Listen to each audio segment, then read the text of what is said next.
there's a different calculation when it comes to refugees and other designated types of people. Is that their calculation of income isn't factored into the same type of calculation that what Cora was talking about. If you're an American citizen, it's 30% of your income.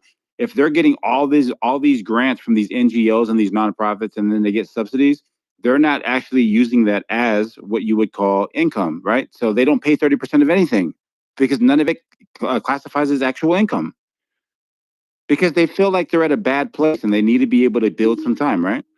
So to them, it makes sense. Hey, the refugees are here. They have absolutely nothing. So we're going to give them a little bit of leeway for them to be able to build up their bag. We'll just give them the next year to like live for free. Yeah. So like if they get It's a whole called free bunch of housing. Which is a free house to fucking live in. Oh my god. Yeah, yeah, that's He fine. just wants to play the fucking semantics, bro. Bullshit. No, I asked him to clarify 3 times. Are you talking about a free house? They give you a free house? He Yeah, said, they give you the deed that's what to the yeah, house, that's and what you I get meant. the ownership That's what I of meant. it. They were to drill him about it. He's like, oh no, that's not what I meant. Like, yeah, no, that's not what you meant. Right? I just wanted to make sure you admitted it. 4 different questions, and I only responded to one Thank of them. you And for that was admitting Section it. 8 housing. Section 8 housing. Appreciate it, bro. Right when you said Section 8 housing, I said yes, because that's one of the programs. My dog, bro. I fuck with you, bro. Are you sure? He doesn't understand there's more than just Section 8 housing. Trying to be charitable here, bro. You know what I mean? I know I'm a visitor in your house. What are you talking about? You're in Ape, Samoa. You just don't know it yet. Yeah, whatever, Jeremy. I'm glad the other guys in here that threw me right on top of my head. I felt like Jazzy Jeff on Fresh Prince of Bel-Air that day. No, I'm just but Samoa, in his defense, is like a stray cat that wanders around to room, though. Yeah, I go room to room and look for good debates, and you know, Goes around and sees if anybody's offering any free cat food. They're eating the cats, they're eating the dogs. What's up, Jeremy? See your Bitcoin go. Well, pause. Seeing Bitcoin. We're there. We're not near. We're going to hit 100K before the end of the year. Guaranteed. What? Yeah. 100K? Damn. Yeah, before the end of the year, yeah. But you're better off buying MicroStrategy.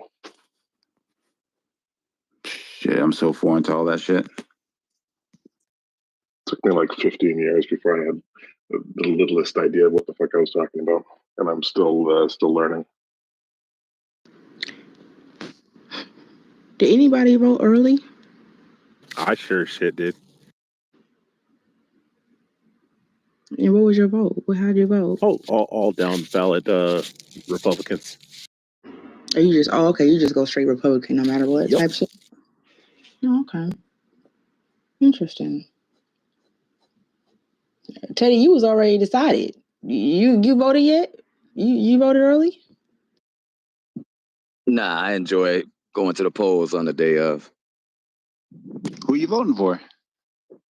I'm definitely not voting for Donald Trump on a national level, because that's the only time you get to vote nationally is during the general election. But no, I'm absolutely not voting for Donald Trump.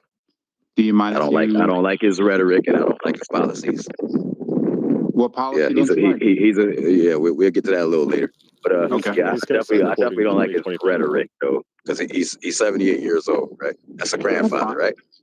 Right. Yeah, Joe Biden's 82. Right?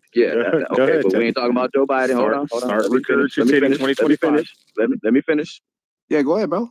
Because I was asked a question, so I'm letting you know why I'm decided. You know, he's a 78-year-old grandfather, and he goes around the country spewing division. I'm not into that. It's real simple to understand, brother. It's not rocket science. Yeah, I could dig it. I think that when you look at the other side and they're calling people Hitler and Nazis and dictators, and I think that's pretty divisive in itself. Calling people tyrants and half of the country. Yeah, I'm not talking about what political pundits is doing, because we could be political pundits on here ourselves. I'm talking about candidates. What I'm talking about is I don't like that Trump is on the campaign trail saying things at 78 years old. And then here's the real kicker, though, because I don't understand how y'all don't see it.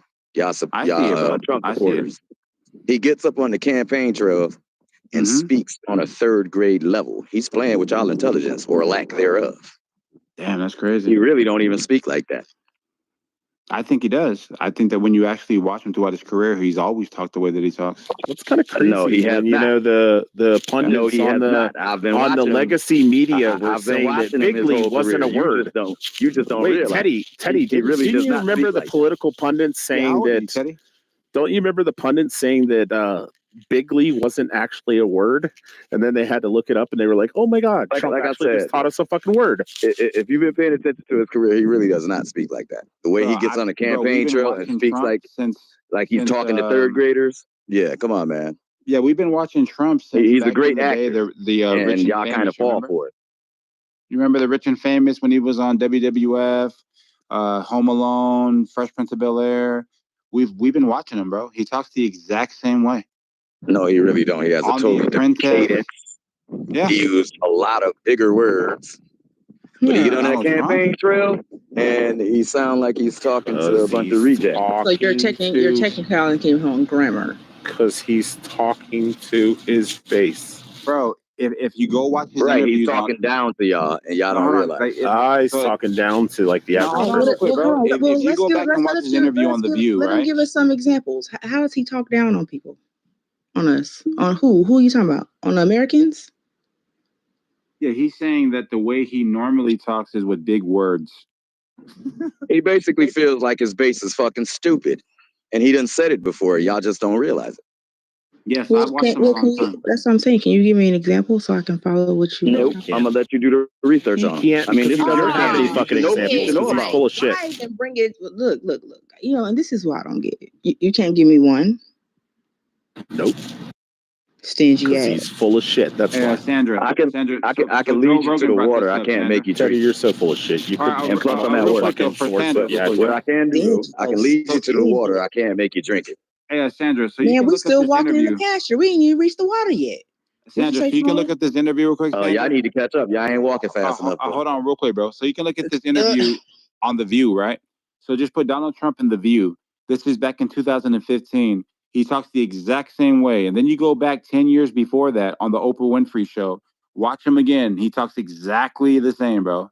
Exactly the same verbiage, the same cadence. Brother, man, I think you got me confused, man. Let me Yeah, I'm explain not something talking to you, first bro. I'm and talking to foremost. Sandra. Oh, okay. I was about to say, because, I was about I to take you can't back take you a to the little bit. water and force you to drink it, bro. Yeah, I was about to say, Arrogance hold and on. condescension Teddy just from wants to Teddy throw is stuff. ridiculous. Teddy You just got to wants be to throw careful who you things talking out to now, there. because I've been watching What you Trump. gonna do? And the Probably thing about longer it than you've is, been alive. I've probably seen the Yeah, I things you think do. that's My view is different, so that's why I was asking you. And what were you talking about? Or give me an example. So when you're saying do research, I might see a comment you were talking about and don't see it that way, right? So that's why I was asking you when you're putting stuff out there and we're having the discussion, because that's what we're having, right? We're having a discussion.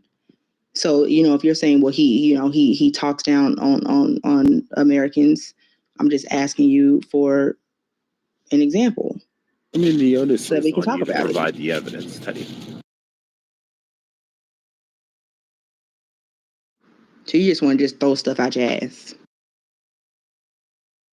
Well, Teddy's biggest issue is that he comes into the room and assumes that he's the most intelligent person in the room. And it's kind of arrogant and condescending. Yeah, it's like, we have these discussions and, people just want to pull shit out the hat, but don't want to talk about it. We can trade Mensa cards if you want, Teddy. I'll give you a few minutes to Google that and figure out what that is.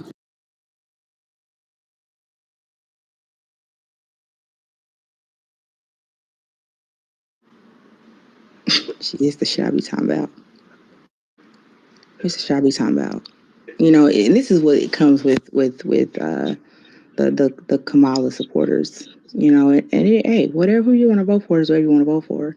But what I'm finding with the Kamala people is that they're either, even the independent ones that say they're independent and then fight and throw shit out there when it comes, only talking about Trump, is that they throw things out there, right, just like Teddy did, and then when you ask for an example, to try to understand the stance or to at least see where they're coming from, it's like, go do your research. Without understanding that, there are certain things that have been said that people may have found that he's doing and I might not see it. Oh, no problem, Sandra. Right now I'm at work, but in the morning I'll be on my soundboard and I'll play a bunch of audio. I mean, come on now, cut it out. It's easy to do. I'm only we don't. Now, if you're unaware, just say that part. That's all. Well, what I will say is I'm unaware of what, everybody's perceptions is different, right? So what I will say is I'm unaware of what comment you're talking about that you find to be that way. I mean, you might not have the same view when it comes to it, right? So, I don't need the audio. I might have heard it. So that's why I was asking you for one. No, I'm gonna tell you what. I'm gonna do you This dude said he used. when I'm on my soundboard tomorrow, I'm gonna play all types of stuff, and then I want to hear you just sit there and deny, as if this Bro, man just ain't give us saying the the things interview that he's and I'll saying. play it right now. So what I feel like you wanted to do is kind of go home and do some research, right? And then come back because you can't even throw something out there. No, I don't have to go home and do any research. I'm just telling you, I'm not on the soundboard to be able to play the audio just instantly. I'm not going to ask you for the audio. If it's been said, I probably heard it. If it's been said, I probably heard it. Look, if you go back and you watch the interview that he did with Oprah Winfrey, the interview that he did with Stern, the interview that he did, with The View. This is a chronological time of events from 7 years ago to 15 years ago to 17 years ago to 20 years ago, right? Just watch to see if his actual speech patterns change. Nope, pretty easy. Teddy just got caught. He thought he was talking to some uneducated people. You know what I'm saying? Well, stop talking and start playing the audio then. What audio? Which one? All of them? Probably the Black Jobs one. I thought the Black Jobs was pretty. I mean, it made sense. This is I can probably about guarantee you that's one of the comments that he's going to bring up or talk about. No, he said that like 15 years ago, before Donald Trump became this political figure, Donald Trump used to talk different. He used to use bigger words. His vernacular was quite exceptional, and that now that he's articulate. No, he said and now he dumps it down because he's trying to talk down to how he talks on the campaign trail. After that, he said that Trump has made comments talking down on people, and we don't know it. Well, no, he's saying that he's being less articulate in his speech. Yes, he did say that way because he's trying to talk down to us in the sense that he's being bad about certain Americans every day. What are y'all talking about? You're missing it. You're missing it. I know. I know he said that, but I'm talking about the other part of what he said, which was later on. That's what I'm referring to. Yeah, he's saying that it should be insulting our intelligence, yet it's not. No, he said that he's made comments. He did say the articulate part, and I know you're kind of on that part, but I'm talking about where he said that he's made comments. Oh yeah, that we're just all a bunch of blundering idiots.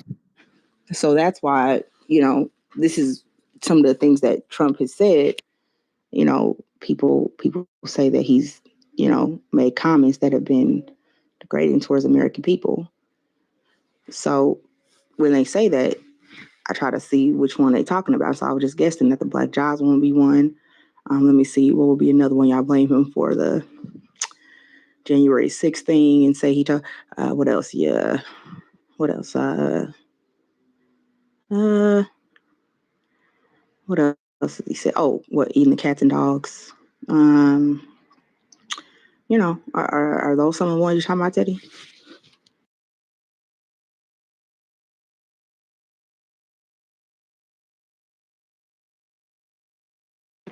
Didn't think so. No, I think so, but she just don't want to come off the mic. But it's all right. I don't think Samoa liked my PTR.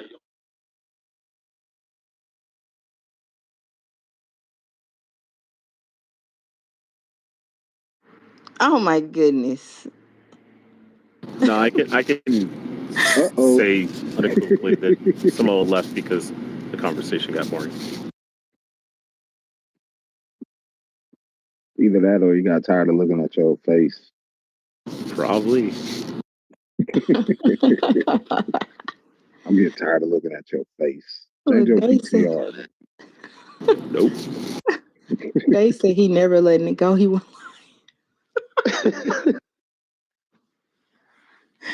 Oh shoot. Y'all are funny. Hi, everybody. Hey, What's up, Nunu. Nunu? Oh, you calm for once. Oh, wow. I didn't notice that, but happy Good Halloween. to hear you. Happy Halloween to you too. You voting, Nunu? To be honest, I was thinking about it. At this point, why not? So tomorrow, I'm about to go vote. You got your mind made up. Yeah, I think so. Who you rolling with? Camilla. Oh Lord. Why Everybody not? just voting Kamala because they don't like Trump. I mean, it's a stance against Trump. I'm tired of this. I'm tired of looking at Trump.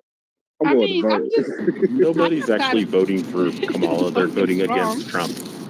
That's what it is. Yeah, that's what I see. Nobody voted for Biden. They all voted against Trump. Let's see what our reasons are, just out of curiosity. Is that She's or black. She's a woman. what are She you? stands up for abortion rights. Hold up, Tran. You don't know nothing about this woman to even be saying all that.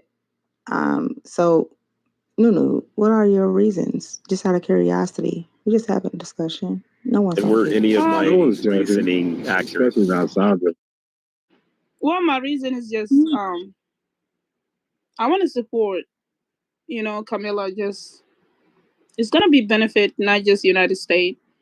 It's gonna be all around the world, like to what's going on. So let her finish. Dude, let her finish, bro. No, it's okay. Hey. Because you yes, always Trump do is gonna that. be. No, I'm trying to get her to elaborate what she means.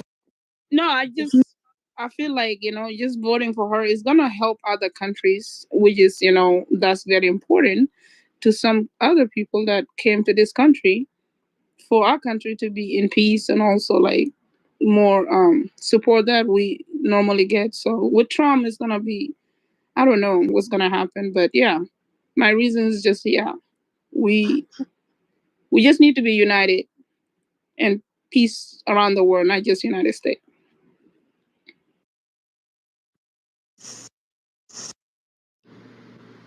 You said, as far as people, hold on. So you had said, it's going to be helpful people around the world, and then you said something. I don't want to quote you, but I think you said something about, helping people. Did you say people coming to the? What did you say? The first No, part? I said like united, right? So this is United States of America, and it's all mixed with type of people, you name it.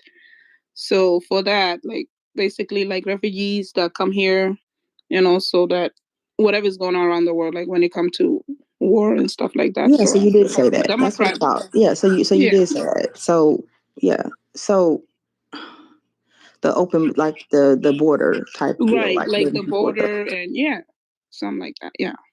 And you feel that's going to bring peace and unity into the country? Yes. I mean, and I can talk about it. I can sit here and talk Oh yeah, I about would it. love for you to. I'm really interested. Not I'm saying I mean, to be honest, I don't wasn't laugh, but actually I'm really interested to, explain a lot yet. Wait, Miss Nunu, do you mean legal immigration or illegal immigration? I am legal. No, I'm saying when you're talking about people coming in the U.S., you mean documented No, I mean like citizens it has to be legal, or not undocumented citizens? legal. Right, not that way. Like how they come to this country, it has to be legal way, right? Well, not necessarily. Right, but because we, people. I don't think that her being in office will stop. We've always had people can, migrate here. So when you say as far as that's why I kind of wanted you to elaborate. Yeah, the United States brings in more legal citizens, immigrants to the United States than all other nations combined. Yes. So that's why when you said people coming in, I'm trying to figure out, like, What you mean? Because people have always been able to migrate here. So are you talking about people just being able to flow through? No. I'm talking basically like with Trump, right? He might stop that process, like people that qualify to come to this country just for, their own sake of life. That would take a hold on to people that are trying to get out of their country and stuff like that. But when Camilla, it's probably going to be the same. And I understand what Trump's trying to do. Like there's going to be always illegal people coming in this country, no matter Trump is the president or anybody or Democrat or Republican. They're still going to come. And when people talk about, the people that come in this country are the one that are creating all this, chaos and drama that's happening around the world now, is in my opinion. I don't know, but so, and no, the thing. I mean, that's where, if and look, whatever your view is your view. I'm just building with you. So whether Kamala or Trump is in office, that we'll have a legal way of migrating into the country, right? Immigrate, not migrate. Oh yeah. You know legal path through immigration. Yeah. You know what I mean. Migrate into the country, right? Are you aware of that? I am 100% aware of that. And the reason I say Trump is going to put a hold on that, just because he want to just benefit. He's a businessman, right? And he just want to benefit according to the American people. He will not care about other stuff that going around the world. And that's kind of sad. And I agree, like in some Trump don't give a damn about the American people. Believe that. To be honest, we can sit here and talk, but who you're about to be getting as a president is gonna be sucks either way. And why are you trying to correct me, sir? I meant what I said, migrate. So no, migrants are people who are fleeing. I from said nations. migrate. Yes, migrate. You mean immigrate. Oh my God. To immigrate to the United States. It's not migrate. Migrate would be imply migrants. And I'm sorry. So what does migrate mean? Migrate means to move from one location to another. But okay, well that's what I mean. So anyway. But it's understood when you're talking about people and you're talking about coming across borders. They're migrants who migrate to a different country. From one country to another. Oh my God! It's called immigration for a reason. They're called immigrants. They're immigrating into the United States. I'm not about to. Okay, just keep. You had trouble understanding what free houses was. It's okay, Sandra. So some people don't. Yeah, it's fine. You should not. You don't understand the but I difference understand between free house and free housing. There's nothing wrong with me saying migrate. There's nothing wrong with that. I don't know why you're trying to correct me. There's nothing wrong with that. It's immigrate to the United States. People immigrate legally to the United States. Migrants are people who are fleeing a nation. And currently under NATO laws, UN laws, and the United States laws, they're only allowed to legally flee from one nation to the closest neighboring nation. So people that are coming from Syria should go to Lebanon. People coming from Lebanon should go to Syria. They shouldn't go from Lebanon to fucking Lima, Peru, and then come all the way up through Central and South America. I want to get back, Mr. Politically Correct. Jesus Christ. Yeah, call on them. This is why Vivek Ramaswamy says that there should be an aptitude test. So you're irritated because I'm not letting none of you all would be able to vote. Whole rant of trying to explain something. Yeah. It's not voting, it's voter. Voter strives from the definition in the Oxford. No, So let me just say this. Can I say something to what he was just saying? That's another reason why I do believe that our votes for president is just a false sense of illusion for inclusion, because it doesn't make no sense. Now, if you're talking about local government, yeah, I mean, you want to vote for your Congress, you want to vote for your Senate, things like that, mayors, governors, yeah, but presidential people, nah. I think that comes from oligarchs. You know, it comes from people higher up on the chain, because it's like almost asking somebody who works at McDonald's, hey, who should be the CEO of McDonald's? They're not going to ask the person who mops the floor. They're not going to ask the person who drops the fries. And they're only going to deal with the trustees. They're only going to deal with the board of, what they call them, the investors.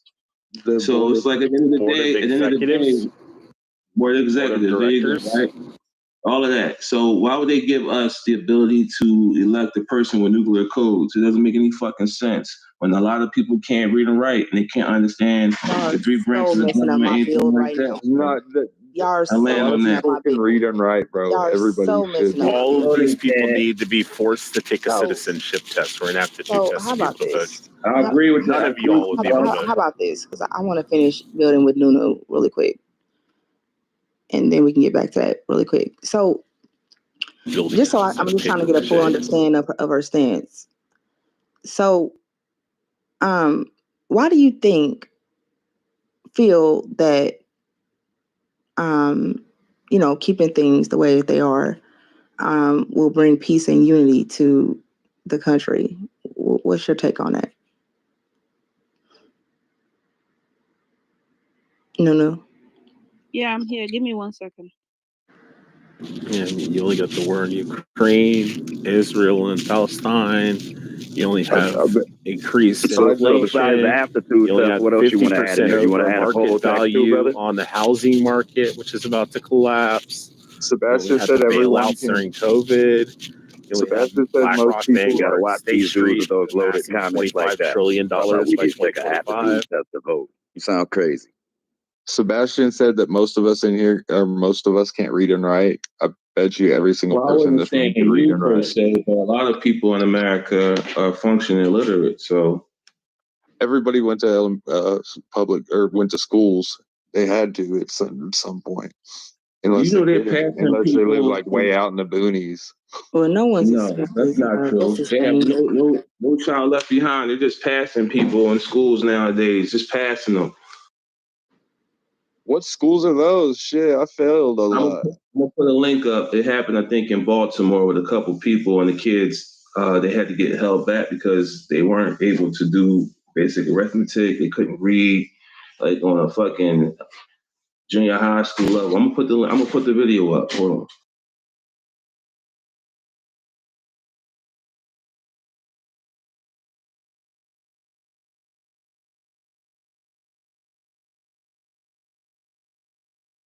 on. Define illiterate.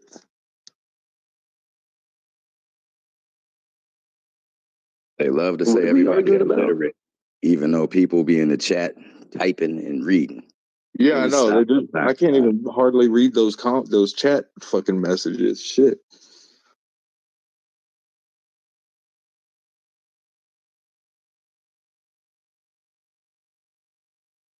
I've never met somebody who didn't know how to read English. Me neither. What were we arguing about? They hide it. They hide it really well because they feel shameful about it. I don't think so. I think that would be the first thing you bring up. Hi, I'm Marcus. I can't read English. Does anybody here live in Cali? Got a little tiny dick. Like who comes out and like brags about the thing they feel most insecure about? Hi, Like, I'm come on. Tim. Hi, I'm Tim. I'm English illiterate.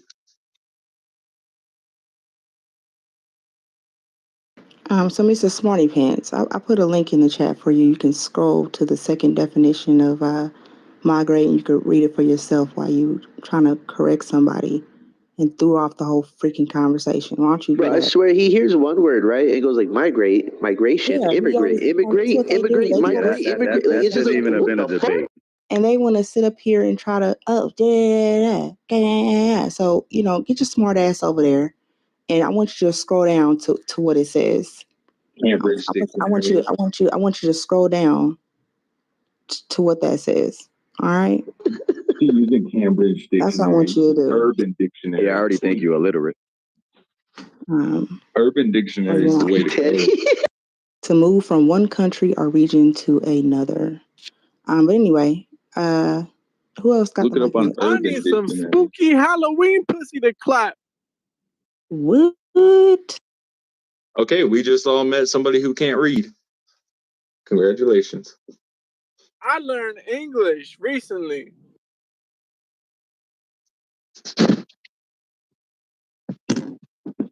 Well, nowadays for people that's learning disabled, they got a lot of help. You can have AI read it for you, and you can speak to AI and it'll write it out for you. So, you know what I This mean? man said, I learned English You your technology. recently. Fuck, man. I wish I could unlearn English after that. Sorry, Sandra. I was busy a little bit here. It's been a heck of a night of Halloween, but I understand your question. Like based on you said, why you think things gonna be if it stayed the same.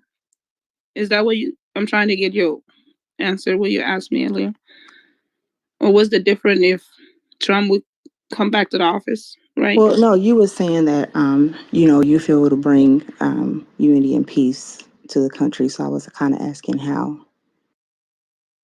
Oh, to be honest, I want things to be the same because based on Trump and also Biden and Camilla when they already in the office, things didn't go accordingly. Yes, because there was a lot of things that already Trump did it, and also the pandemic. And to be honest, I wanted to give another chance. Why not for us to see the difference? Because there is no answer I can sit here and be like, this is the reason. To be honest, I don't know. But I'd rather stay the same than having another change with this country. It's like a roller coaster, in my end. But if she gonna still be in office, there's gonna be things that is gonna probably develop and also to be in place. Because it takes time for everything to, happen and also to become great. And I feel like they didn't have enough time. And our president already gave up on us. That's already a crisis. For Camilla to be shocked at this moment right now, and what else? Like, give her a chance. Trump already being a president. Yes, we was all happy and this and that in our job in America, but there's a lot of disaster that happened with that. A lot of racism and all of that. We can sit here and talk about a lot of things, but in my end, I just say I want it to be the same. I don't want no change. I'm not ready for change. So let her be in the office until we see another 4 years of different. And that's all I can,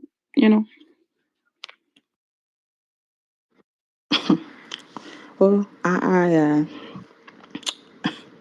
Sebastian. Well, if that's your view, I will say I don't really understand it, why, but what I can say is I can try to, be interested and intrigued by other people's views. I know it's difficult, and to be honest, I just talk sometimes according to how I experience myself in this country, and it's not easy. No, I feel you. And the thing with Trump is Trump is not for the illegals. I don't recall him ever saying that people Trump couldn't not even for the American citizens. He's only for the illegal. Yeah, I got a statement real quick. Mainly himself. So Birds Kamala migrate is? south during the Kamala winter. is, Teddy? So you think Kamala's for you? Is that what you think? Huh? You really think that, huh? She's not for us. I don't know if you know about Sherry Peoples, but she was the mother that was. Trump is not for the American people. Let's stick to that. Yeah, so why would you lie like that? What you mean he's not for the Or you want to American do the people? whataboutism? You don't like that? What you mean he's not for the American people? Where you get that from? America first, baby. Let me get this real fast. America first. He can't even answer that. Trump ain't America first, man. Trump is a populist, out here. man. So Kamala's for you, Teddy? Come on, brother. He puts America first in all of his policies. Fuck out of here. That's right. Why would you say he's Trump not only for running because Americans? he's trying to stay out of jail, let me man. get this real Why would you fast. say he's not for Americans? You know what's sad about Kamala Harris, though? When she was out there as the senator in California, she arrested black women. None of that you talking about gonna matter come November 5th when Wisconsin falls. You just made a statement that Trump doesn't care Wisconsin, about the Michigan, and people. Pennsylvania. It's gonna be an early That's night, what I man. thought. This is Y'all your is gonna typical be Democrat, your in typical liberal tears, right here. MAGA They tears, don't. It's all because y'all don't about know the just media talking done lied to you. bullshit. That's all they do. They don't. It's not They don't close. deal with facts. None They of don't that. deal with Y'all evidence. just They don't don't know do it yet, though. anything. Everything is about how they feel, not about what they know. But let me just say No, this: we talking Kamala about what's about to Harris. happen in reality in less than 5 days. All right. They had y'all thinking it was close. It ain't even close.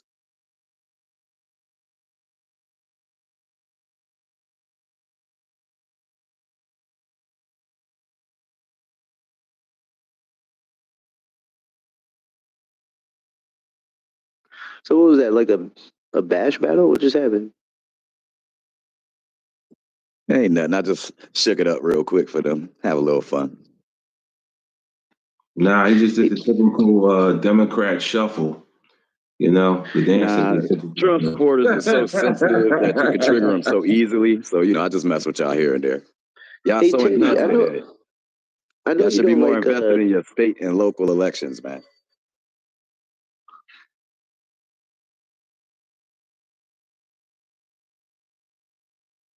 I think Kamala Harris is a disgrace. And, if she is the president, if she does become the president, she's just a puppet. And obviously, she has no brains. She has no credibility.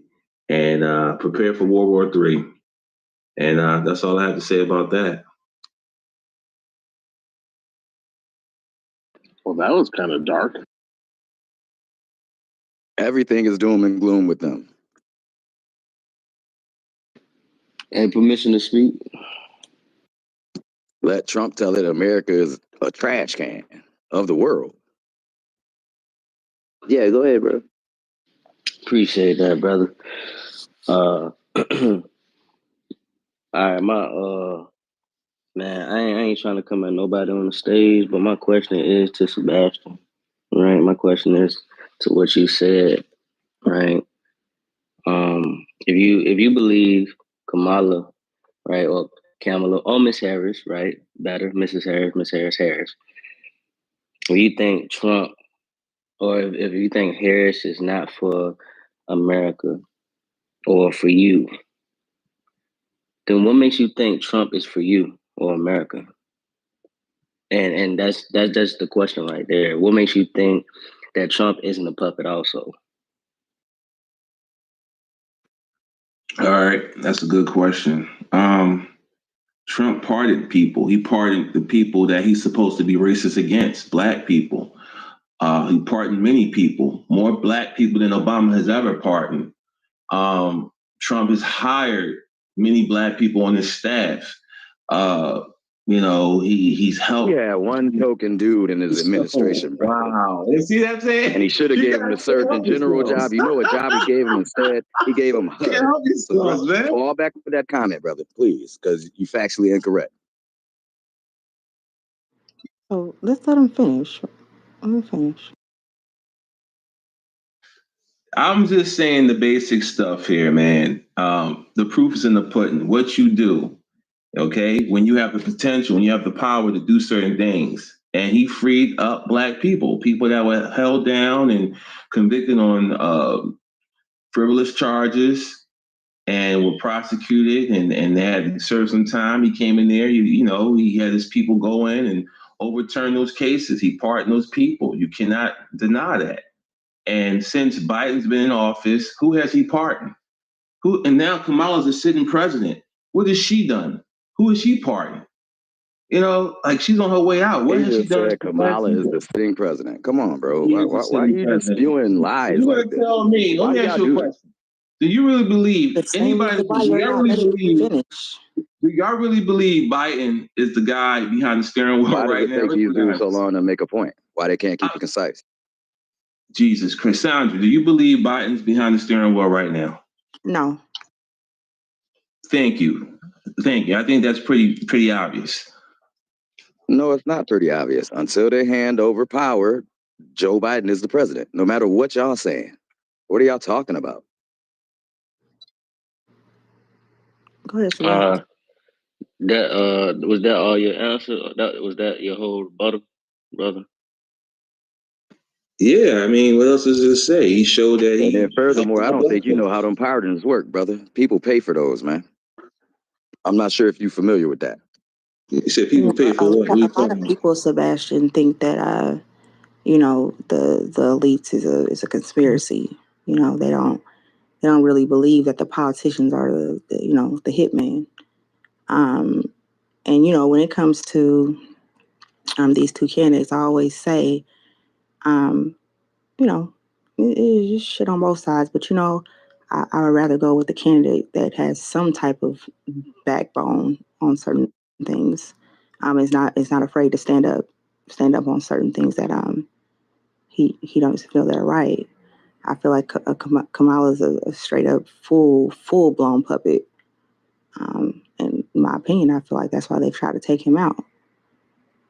But you know, a lot of people think the elites is a conspiracy.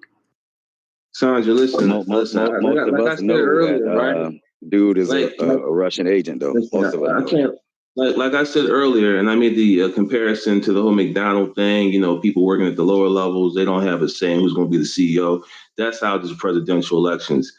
Franklin Delano Roosevelt said out his own mouth, presidents are not elected by the many, but selected by the few. So he was already letting you know that it's a bunch of people, oligarchs, you know, obviously people with wealth, people with fortune, mainly international people, because everything that we know to be so-called government is really controlled by outside. Like, for instance, the CDC, Center for Disease Control, they answer to the World Health Organization.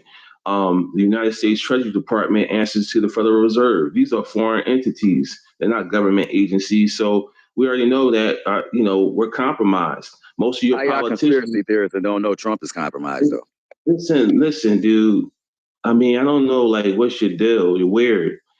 Everybody knows that you have to support Israel. Nah, you just running through talking points, bro, and don't want to let nobody else speak. Hey, can you mod up? Because I've been quiet for a minute.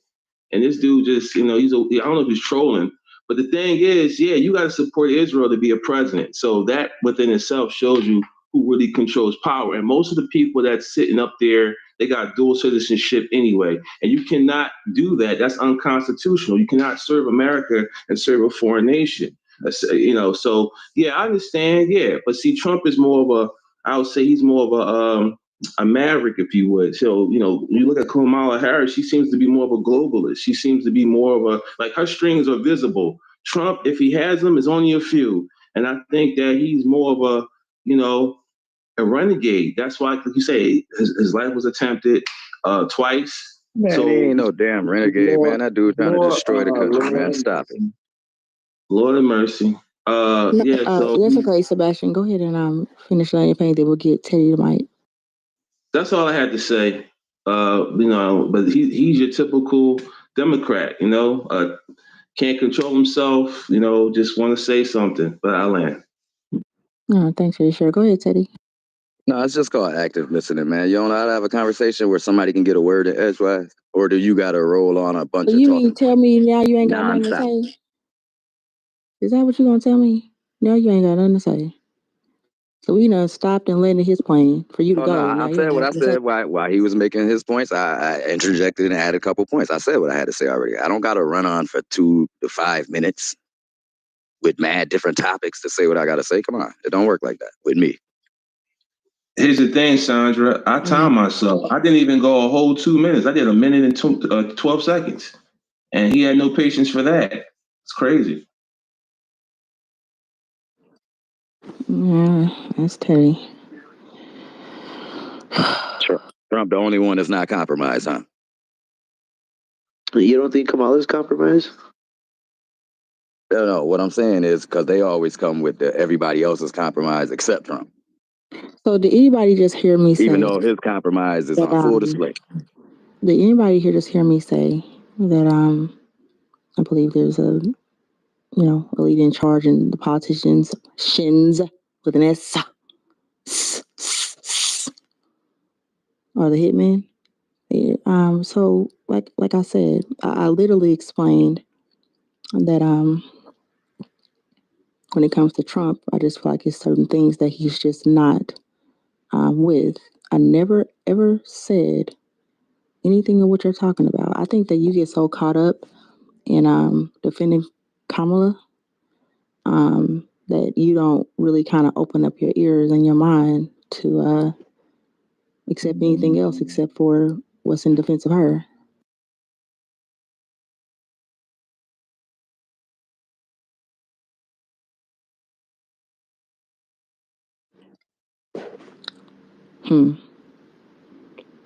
Cat got your tongue. Yeah. I'm sorry, you gotta repeat that. I'm over here like doing something too. No, I was talking to Teddy. But yeah. I think Kamala is just as corrupt as Trump. I'm just gonna say this: when you look at what she has done, and I'm just going off, and we're talking about record, we're talking about things that she did before she became the vice president. She's kind of like on some anti-black type shit because everything she's ever done had drastically affected the lives of black people for the worse. Locking up black mothers in California because their children were missing school. She didn't do it because she cared about those kids getting educated. She cared because the schools was losing money. Because we already know that the schools get funded by the county and the county get funded by the state and the state gets funded by the federal government. It's money lost. Every time them kids don't go to school, they're losing money. And she's on record saying they lost $1 billion from truancy. So she said, I'm gonna start locking these kids up, their mothers up, to make them go to school. I don't give a fuck if they don't learn shit. They're gonna be in class. But some of them parents had sick children, like Sherry Pebbles or Peoples, her name Sherry Peoples. And her kid had sickle cell anemia and she locked the mother up. That's crazy. And her mother had all the documentation, all the paperwork showing that her kid couldn't make it to class. And she still was a straight A student. And the mother got locked up. That's Kamala Harris for you, Elaine. You know, I look at the way I always look at it is I think that Trump and Hillary and Kamala, kind of look at them all kind of like equally corrupt. But I think Hillary and Kamala and Biden are more seasoned, so they'll be able to do some of that corruption more easily. You know, and I think Trump's more, like not stupid, but like more like what's the word for it? Like he just free balls it, you know. Like I don't think he like thinks that far ahead to do like some deep level corruption. I think like his corruption is more like spontaneous, you know. I think like Kamala and theirs is like more like super corrupt and like planned out budget corruption, you know. Well, I'll just say this to you. You're right, because they all got dirt on them. But the thing is this. Trump said he sat down with one of those guys from over there in those countries. I don't know if it was an Iranian, a Syrian, whatever. But he sat down with him and he said to him, well, he didn't say anything. He showed him a picture of his house from a satellite, from a drone or whatever. And the guy said, well, what is this? What does this mean? Trump said, you'll figure it out. Kamala would never do anything like that. And that's the kind of person you need to let these other nations know, you fuck with us, you're going to die. You're going to die. She's going to laugh. She's so goofy and silly. She's going to laugh sitting across from Putin. She's going to laugh sitting next to Kim Jong and all of them. And then you don't need nobody like that sitting with nuclear codes because she might actually hit the button by mistake. Not because she wanted to, because she's so damn goofy. But at the end of the day, nobody takes her serious. Nobody respects her. They don't feel threatened by her. They know Trump is a real one. And they don't want to fuck around and find out. That's why Trump is the guy. I'm sorry. I land. Yeah, the countries are laughing at us. Yeah, y'all should be looking on YouTube at like the different newscasters, like in Australia and English, like that. It's a joke. I think Kamala's a joke. They really do. They are literally laughing at her. And it's so funny to me how people in America don't see it. People in other countries are seeing it. They're literally talking about this on their news station. We're the laugh of the world. Y'all, man. Y'all crack me up. What's up, Prince? Welcome up to the stage. Thanks for coming up. What's happening? I think my opinion on the whole election thing. I think that we need to look a little further than just the ones running for president. We got to get these congressmen out of office that been in there for 50 years because the president is just a mouth. He just does what he's told to do. He's just a representative. But unless we get these congressmen out of office, we're fucked regardless of who we put in there. Now, the reason Donald Trump, oh, I don't know why I'm falling everywhere. The reason Donald Trump is such a hazard to them is because he can't be controlled. And when you can't be controlled, you're dangerous. So they want to assassinate him. They want to get rid of him because Donald Trump gonna get in that office and do what the hell Donald Trump want to do. Kamala is gonna follow orders. She been vice president for how long? And what the hell has she done? Not a damn thing. And she ain't gonna do nothing. And she gonna follow whatever they tell her to do. She's gonna do it. Donald Trump is gonna say nobody because you can't buy off a billionaire. You can't pay him off. He got enough money. He's not in it for the money. He's in it for the power. He's in it to be able to say that he's the chief. So he's dangerous and he's gonna do what the hell he wants to do. So yes, if we are to choose one, we want to choose one that doesn't have strings. So we want to go with Donald Trump because he doesn't have strings. And what he says he's gonna do, like he did in his first election, he did it. And they hated him for it. And now he's trying to go back and do it again, and they trying to kill his ass because they know if he get into office, he's gonna do what he say he's gonna do. He's old, close to death. He know he could die at any minute. He's not afraid of a bullet. Shooting at him don't scare him. Matter of fact, that only give him cool points. Because we know how rappers blow up in the hood. Tupac, he survived 5 bullets. That nigga was a legend. 50 Cent, he survived for what? 5 bullets. That nigga's a legend. So this nigga survived 2 assassinations. And he's a felon. That's a nigga president. I'm sorry. But that's a nigga president. You know what I'm saying? So, and I'm gonna yield on this point. So yeah, I don't vote because I don't see where voting. I'm 41 years old. I've been voting. The reason I stopped voting is because I have not seen any improvement in our community. I mean, I hear the promises, but they're not putting up street lights. They're not cleaning our streets up. They're not fixing up our roads. They're not opening up opportunities for us to get grants where we could own our own businesses and do what we have to do as Black people. They none of them have done it. Obama was the worst out of all of them because he was one of us. And the only thing he did was defend the homosexual community, and he defended Planned Parenthood, where we kill our babies. That's what he promoted. That's what he put out there. He was a joke.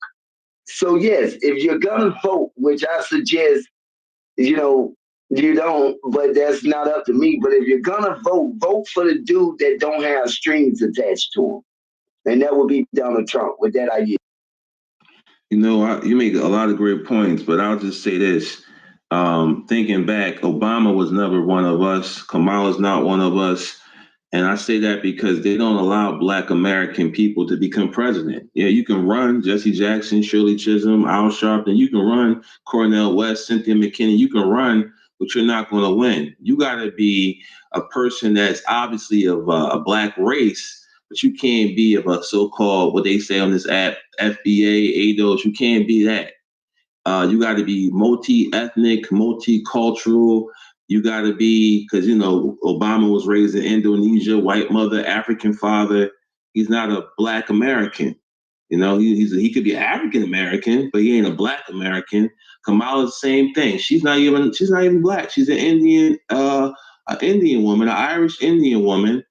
And anybody can be Jamaican, just like anybody can be American. There's a lot of different people living in Jamaica, besides Black folks. So I'm not impressed. They've been fooling us, but it ain't working no more. The jig is up. I think a lot of people understand that identity politics is not working. We need something, we want something, and we deserve it. We're going to demand it. Tangibles is everything. You can't just say, because you got people sitting up here, and mostly all your people that's talking about vote for Kamala, they are part of the Divine Nine. They're Divine Nine people. They're black fraternities and black sororities. Damn near all the niggas on the radio, Ricky Smiley, Steve Harvey, D.L. Hooker, they come from the Qs. All of them. They control the airwaves. Then you got the women that's talking from the people that's on MSNBC. They come from all them different type of female sororities from the HBCUs. They're all fucking compromised. Again, secret societies. These are your gatekeepers.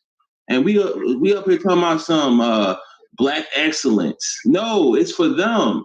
It's only for them to say. I heard Ricky Smiley say, "Yeah, we got the what's his name? They call him the Delta 6-5, whatever the fuck she is, and they want her the what's the woman that's in the Supreme Court, that black chick?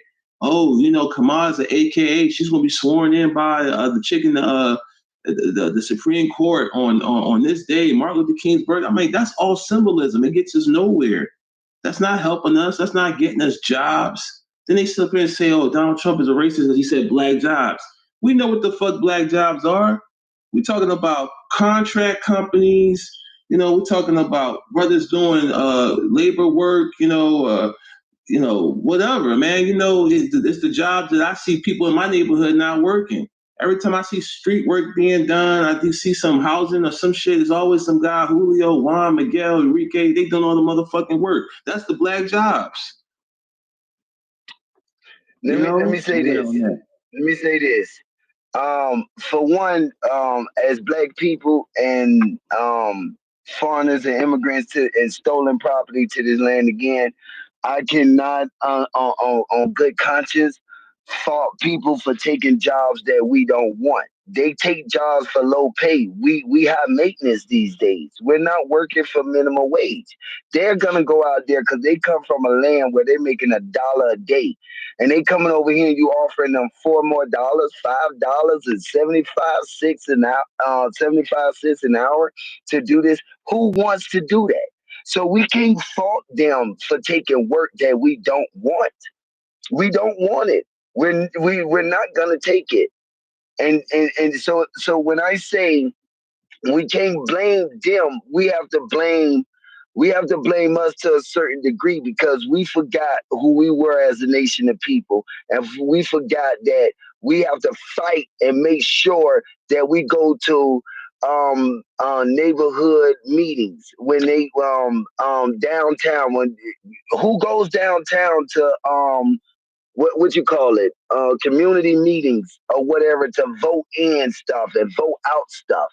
We're not doing that. So they able to do what they want to do in our communities because we're not doing it our due diligence. And we're not stepping up to the plate and going to some of these meetings and say, no, we don't want Planned Parenthood in our neighborhood. No, we don't want all these liquor stores in our neighborhood. No, you can't build that store on the corner. We're not fighting for anything. We're just complaining about what they're doing, and we're not doing anything about it. So start going to some of these meetings. Start going to the city meetings, the city board meetings, and sit up in the meetings and tell them, we don't want no more liquor stores.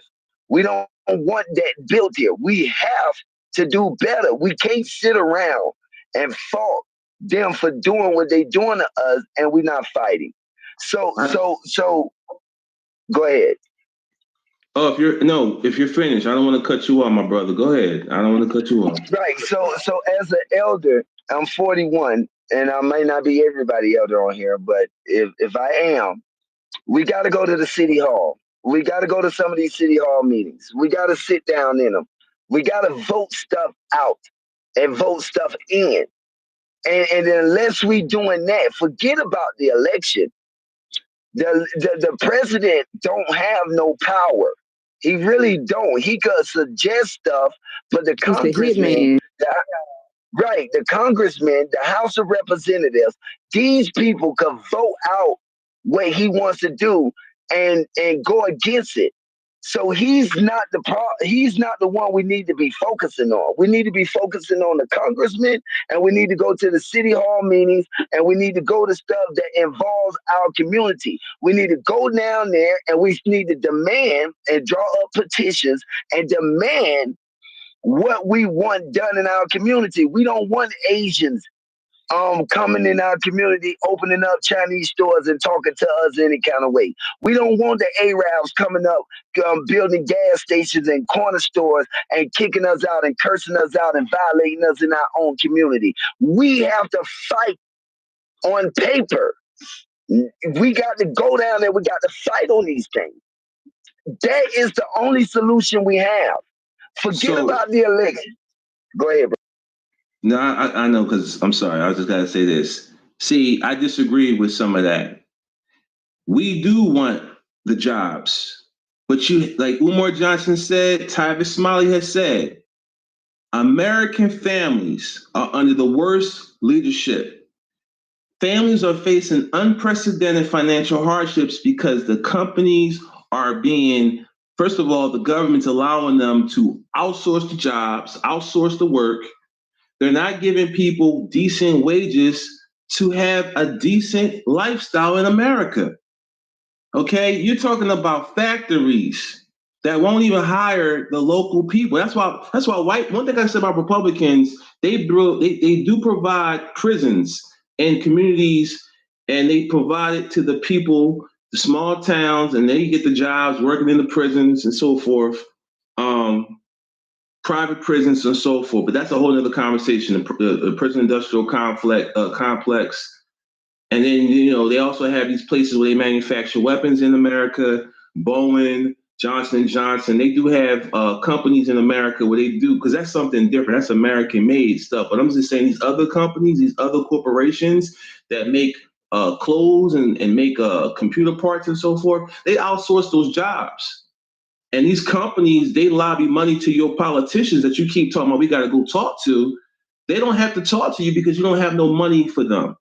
The people who have money for them, they listen to because they're bought and sold. So you can go down City Hall you want. You could talk to your city council, your senators, Congress. But if you ain't got no money, they're not listening to you. So now we have to somehow muster up, get a whole bunch of money just so they can listen to us for about 5 minutes. And that ain't happening because we don't have the jobs to get the money to pay these motherfuckers off. You see how this works? So now we have a conundrum because they want money and we ain't got money. We need to have people from the grassroots working on our side. The problem with that is they don't get on the ballot because that shit is sabotaged. So your Democrats won't allow them to compete and run. They don't want primary elections. This shit is rigged. And it doesn't matter, right wing or left wing, it's the same damn bird. Now, what did Malcolm X say? The bullet of the ballot. But see, when Trump, I'm going somewhere. When they had the January 6th, people said, oh, that's a secession. What they call it, not secession, what they call it, insurrection. That's an insurrection. People are trying to overthrow the government.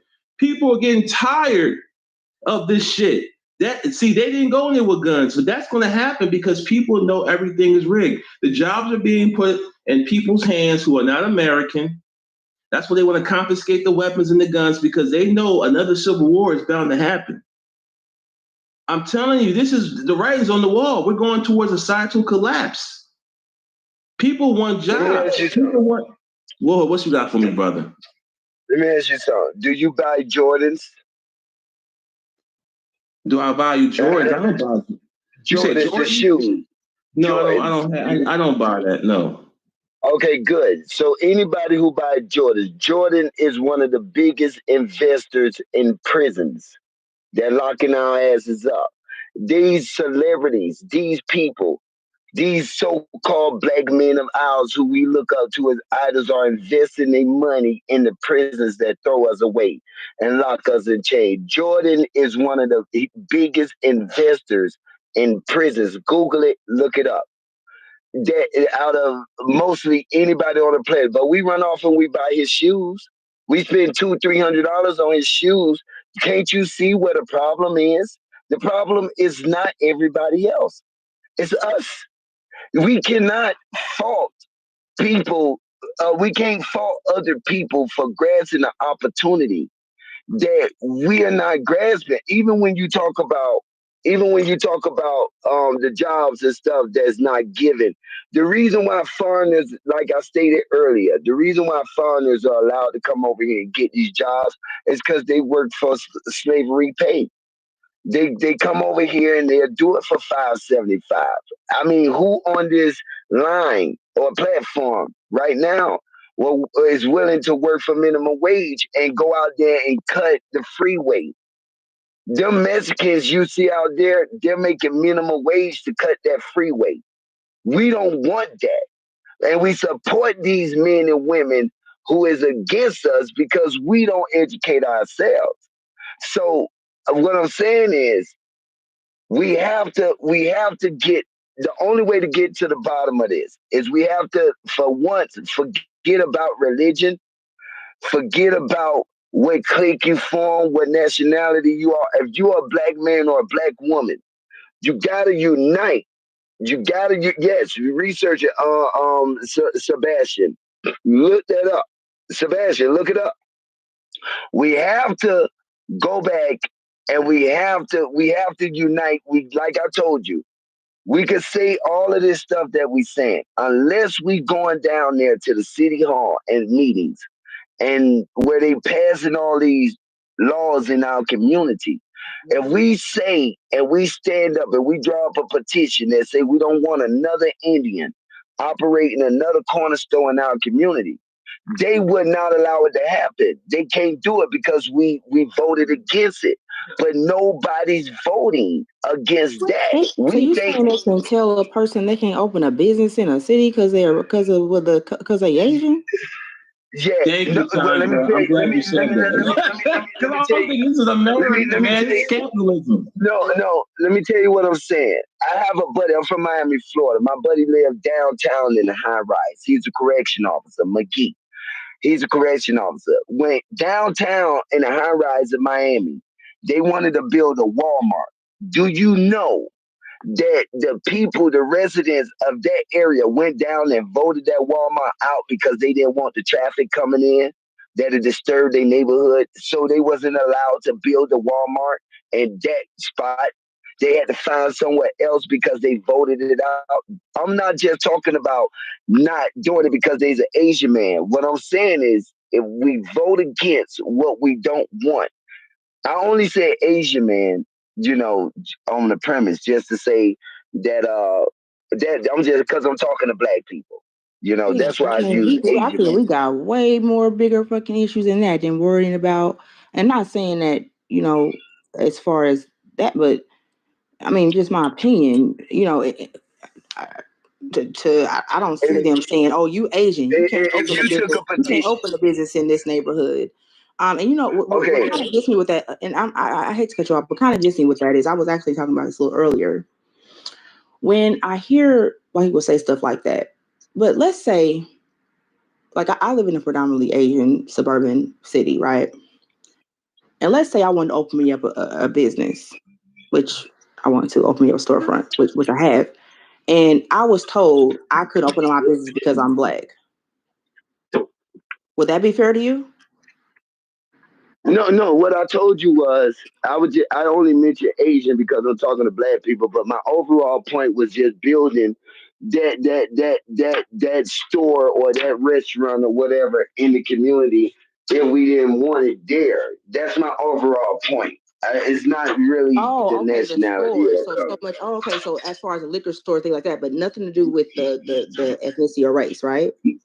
Right. No, it has nothing to do with race. Because I'm talking to black people, I brought that up. Okay, right. So what I'm saying is that's why I brought up Walmart, because Walmart, we don't know who they. Well, Walmart's closing down across America because of black folks destroying the Walmarts. I noticed that too, unfortunately. Right. So my overall point, so y'all get what I'm saying, is if you went to the city hall right now with a petition of over 5 to 1,000 signatures, they have to acknowledge that petition. If I go down there and I say that we don't want you building this playground here, or we don't abortion clinic, whatever. We could vote these things out. But we're not doing that. We don't know to do that. A lot of people don't know that we don't have to allow certain people to come in and disrupt our communities and move in and treat us like second-class citizens when it's our community. If you look at the Black community today, the reason we don't run nothing is because we don't vote nothing out. So if anybody else wants to come in, a foreigner, want to come into our community and build, we can't go into the Jewish community and build anything. You know why? Them Jews is going to vote that out. Well, can I say I live something in to a that real predominantly... fast? Can I say something to that real fast? At the end of the day, And it's not everybody just black, and it's not just black Yes, people in the sir. room. I want to point that out too. You know, it's right. people in here. I'm sorry, Sandra. No, that's all I had to say. Go ahead. No, I was going to say, at the end of the day, everybody studies Black people. Like, we are just a big case study. All around the world, people study us because we're big consumers and we're easily to be exploited. You know, I personally, I subscribe to being an Israelite, so I know the only way you're going to fix this is if we come back to keeping God's laws, and having that is going to be, basically the foundation. That's the cornerstone. Love thy brother as thyself. If I care about you and respect you, I want good for your family. I know thumbs down. But guess what? That's group economics, because I'm going to I'm a patronize your Hebrew business. Israelite brother. I'm with you, brother. I'm a Hebrew Israelite brother. So go ahead. I kind of figured you was. When it came to, I do like what you said as far as the politicians being, I call them hitmen. I think you called them something else. There being an overall agenda in place. And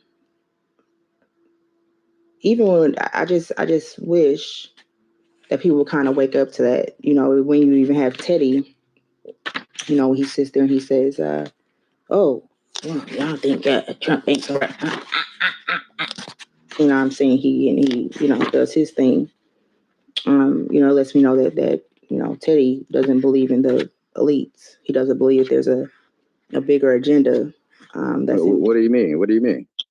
Well, y'all rooting for one of the biggest elitists around. What are y'all talking about? Y'all don't see it? You don't see it? I don't understand, man. Y'all anti-elite while rooting for the biggest of the elite. Make it make sense. You don't see it?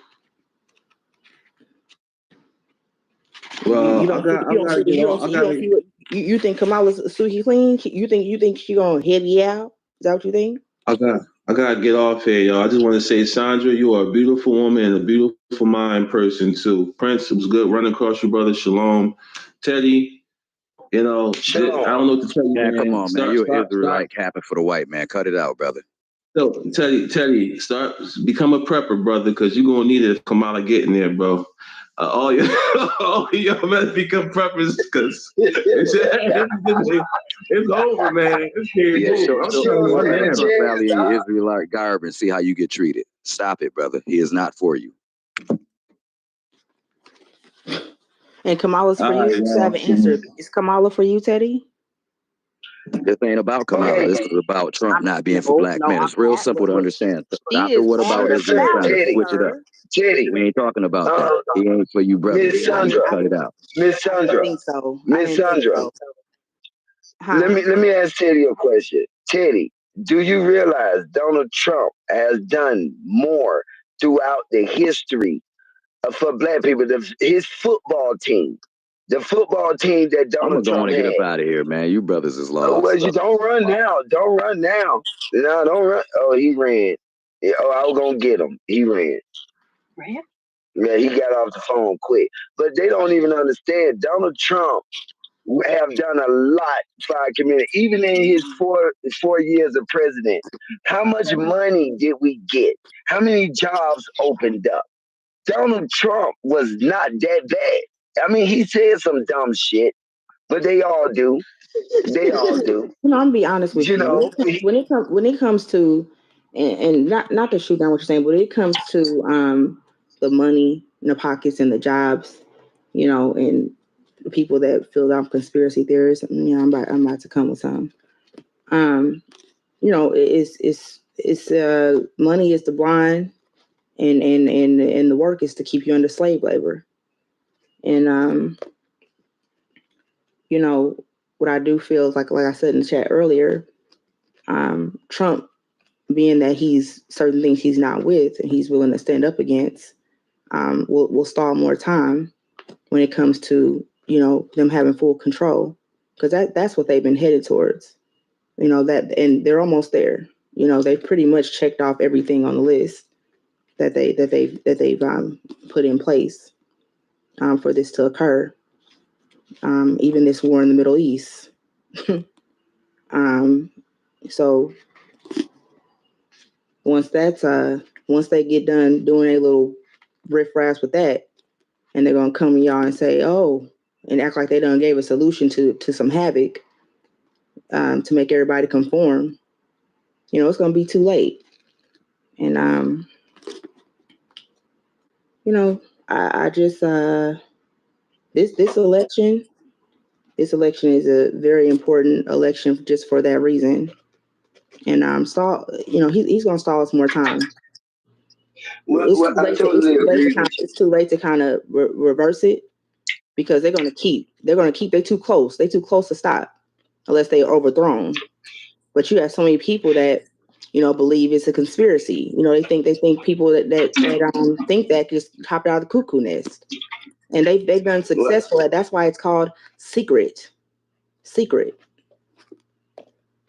And we only got a few days to the election, and I don't. All I can do is just state what is, and people can make their adjustments from that. But just know this. When it happens, I don't want to hear nothing. Well, I'm gonna tell you right now that is absolutely on point. That's why they've been trying to stop Donald Trump this whole election. They done locked him up. They done threw felonies on him. They done tried to kill him. They done tried to do everything, and they stop this man. And whether he's totally for black people or not is irrelevant. But is he the best thing for America? I would say yes. I would say because he's gonna open up opportunities. Because, like I said before, when you're dealing with a man that already has money, he doesn't mind giving away somebody else's money. He doesn't mind respecting the people feelings or whatever. He's dangerous to the cause. He has to go, and they're gonna. But once he make it, they can't assassinate him, because now they're showing the weakness of America. If you could kill the president, that shows a weakness. So they got to get rid of him before you make it. And he's going to win because he's going up against a dumbass. And she doesn't know anything. She doesn't really know politics like that.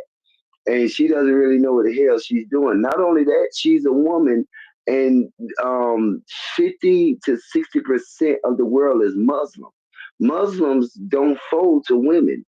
They don't respect their women like how other people do. They don't feel like a woman should be above them and barking orders at them. So she doesn't have a chance in hell. That's why they trying to get rid of Trump.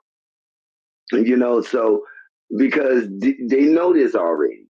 So I agree that you, if you're gonna vote, this is my opinion, Donald Trump is the less evil. They're all wicked, they're all evil, but he's the less of the evil when it comes down to this election. Because when Kamala get in there, she's gonna be following orders from people that's worse than Trump. And if World War III start and nuclear bombs go off, that's because we elected this woman in office. And she's gonna do what these folks tell her to do. And then World War III is gonna begin. Same thing with Biden. Biden is another pushover. That's why we got wars spreading out all over the place. We got 2 wars going on right now, under Biden rulership. And America has authority to stop it. The United Nations have the authority to stop it. They can stop it. And because they're the most powerful. Hold on. What do you mean? They're behind it. Exactly. That's the point that I'm And making. they're going They are behind. and they're going to stop it. They're going to. They're going to stop it. And that's what I was just saying. Hold on, let me just land really fast. They're going to stop it. That's the whole plan. This shit been in play. This whole shit. It's all to get to full control. And then people gonna be, you know, crying stupid. Oh, I thought it was a conspiracy. You know what I'm saying? Because like I said in the chat earlier, people would rather live in comfortable lies than uncomfortable truths. They can have stuff looking at them right in the face. They can look at the obvious and see that, you know, something's not right. They can feel something is off, but they rather just go on, you know, believing that, oh, it can't be. Oh, it can't be.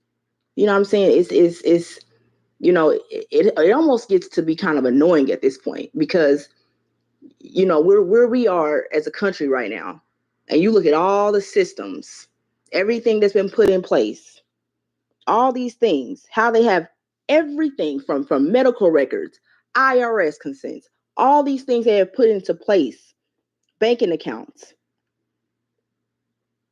government programs, telephone bills, marriage, birth certificates, organizations, everything that has been put in place, social media,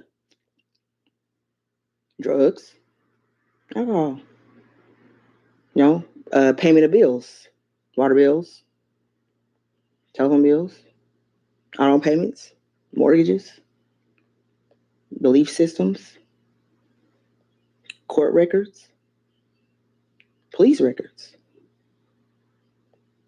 All these things that have been put into play, and people still think that there ain't nothing going on, but can feel. I know people can feel that shit ain't right, but then when you tell them, you know, you a cuckoo bird. You know, it's almost like people knowing something is wrong, feeling something is like a person that can feel something ain't right with their body or something, but fuck that. They don't want to go to the doctor because they don't want to find out, you know, what's going on. You know, it's almost like when you go to the dentist to get your teeth cleaned, you know, and the dentist going there looking for all type of shit he ain't supposed to be looking for. You get all that shit, or you take your car in for an oil change and, you know, he telling you all this shit. You know, it's almost like that. Motherfuckers would rather just go on, you know, and act like ain't nothing going on. And just, when they know something ain't feeling right, something ain't adding up. You know, and you know, whatever. It's crazy to me.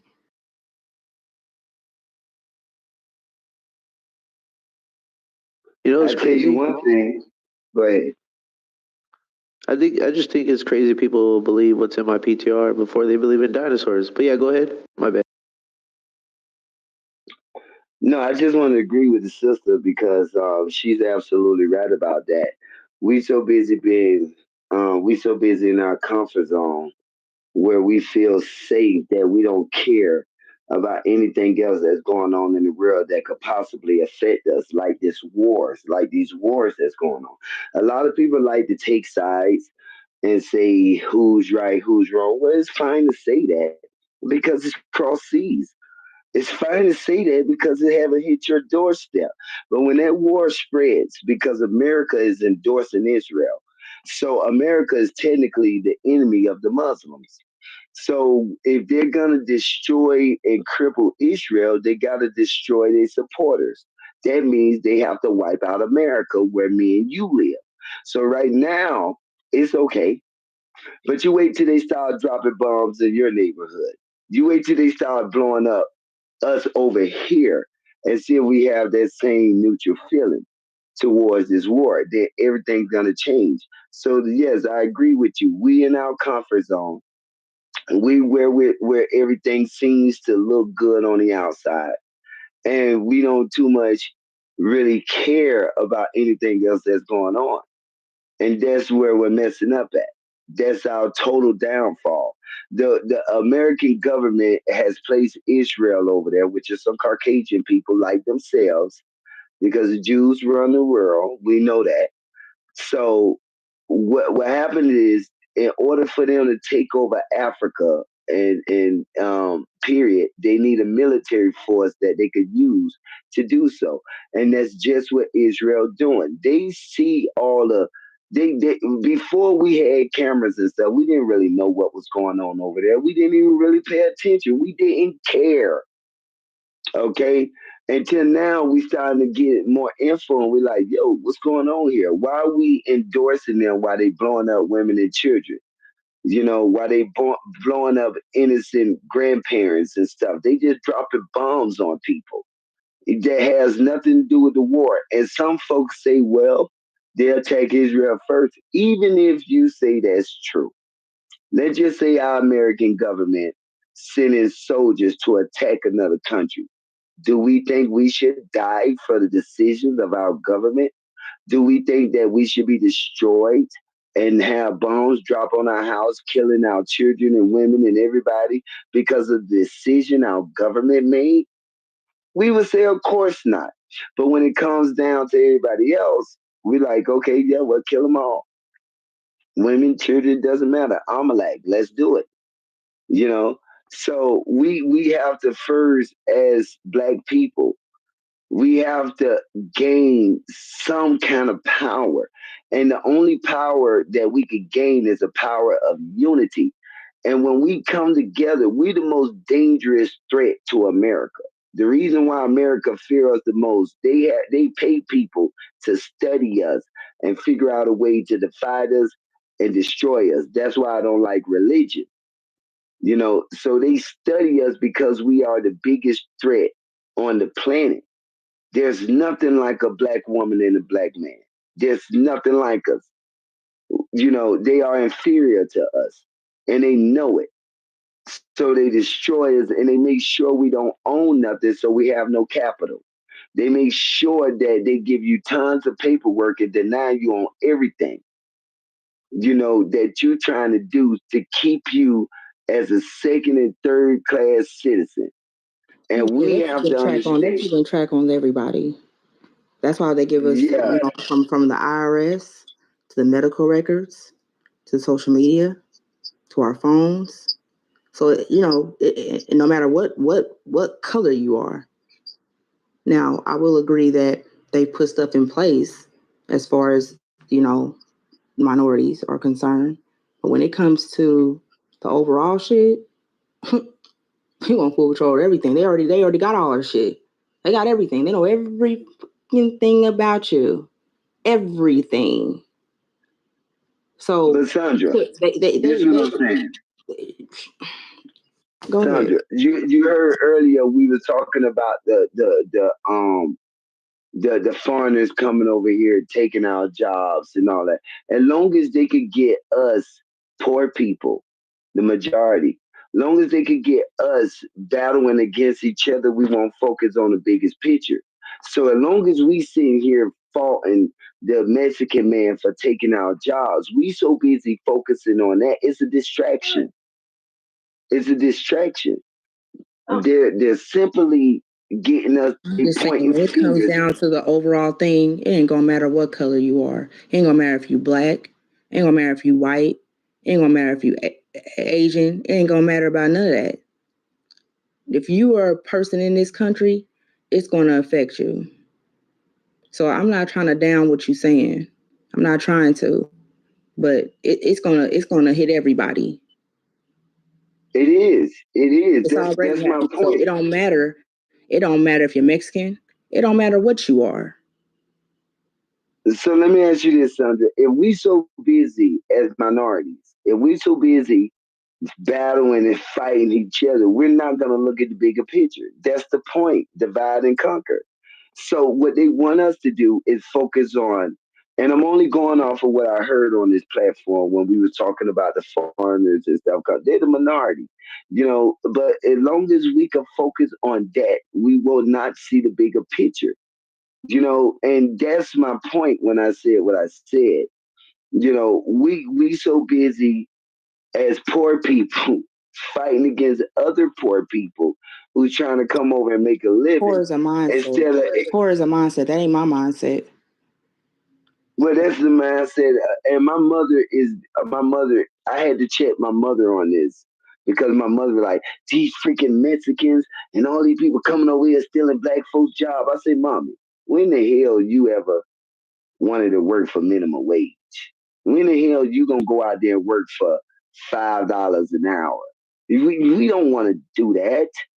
Even the Mexicans today are starting to get out of that. They don't even want to take the low cuts no more. I have people that tell me Mexicans are too expensive. They starting to figure it out as well. So us as black people, we should not be worried about minorities. We should be worried about our government and us bettering ourselves as minorities and building ourselves up. But as long as they could distract us, when Donald Trump go on stage and say these people coming over here eating your pets and all of this kind of bullshit, we take our mind off the goal and we start drawing into that bull crap. And you know where that's gonna start? When people start doing it for themselves. It's gonna start with self. Correct. People are gonna have to start Amen.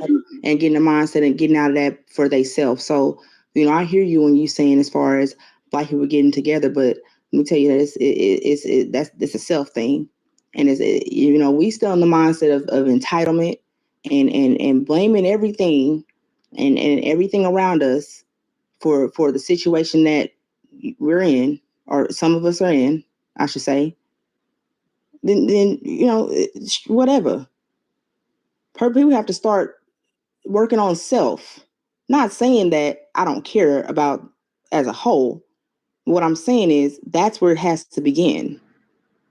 Because even if you have somebody that comes up and we all in it, if the self ain't right, and that's where when one passes on to another, and you are not even passing on, one gets up, the other gets up, everybody work on it, then eventually it's gonna spread like wildfire. But the thing about it is the mindsets ain't right. We have these post-traumatic slave syndrome disorders. We have all these different mindsets. We blame everything out. Matter of fact, I was in a room the other day. I think it was like, matter of fact, it was his house. And, we were talking to the fellas, a few of us, and they were talking about how they can't do this and they can't make money doing this. And I asked him, I said, you got a car? He said, yeah. I said, well, why don't you just start a business and drop Uber, something like that.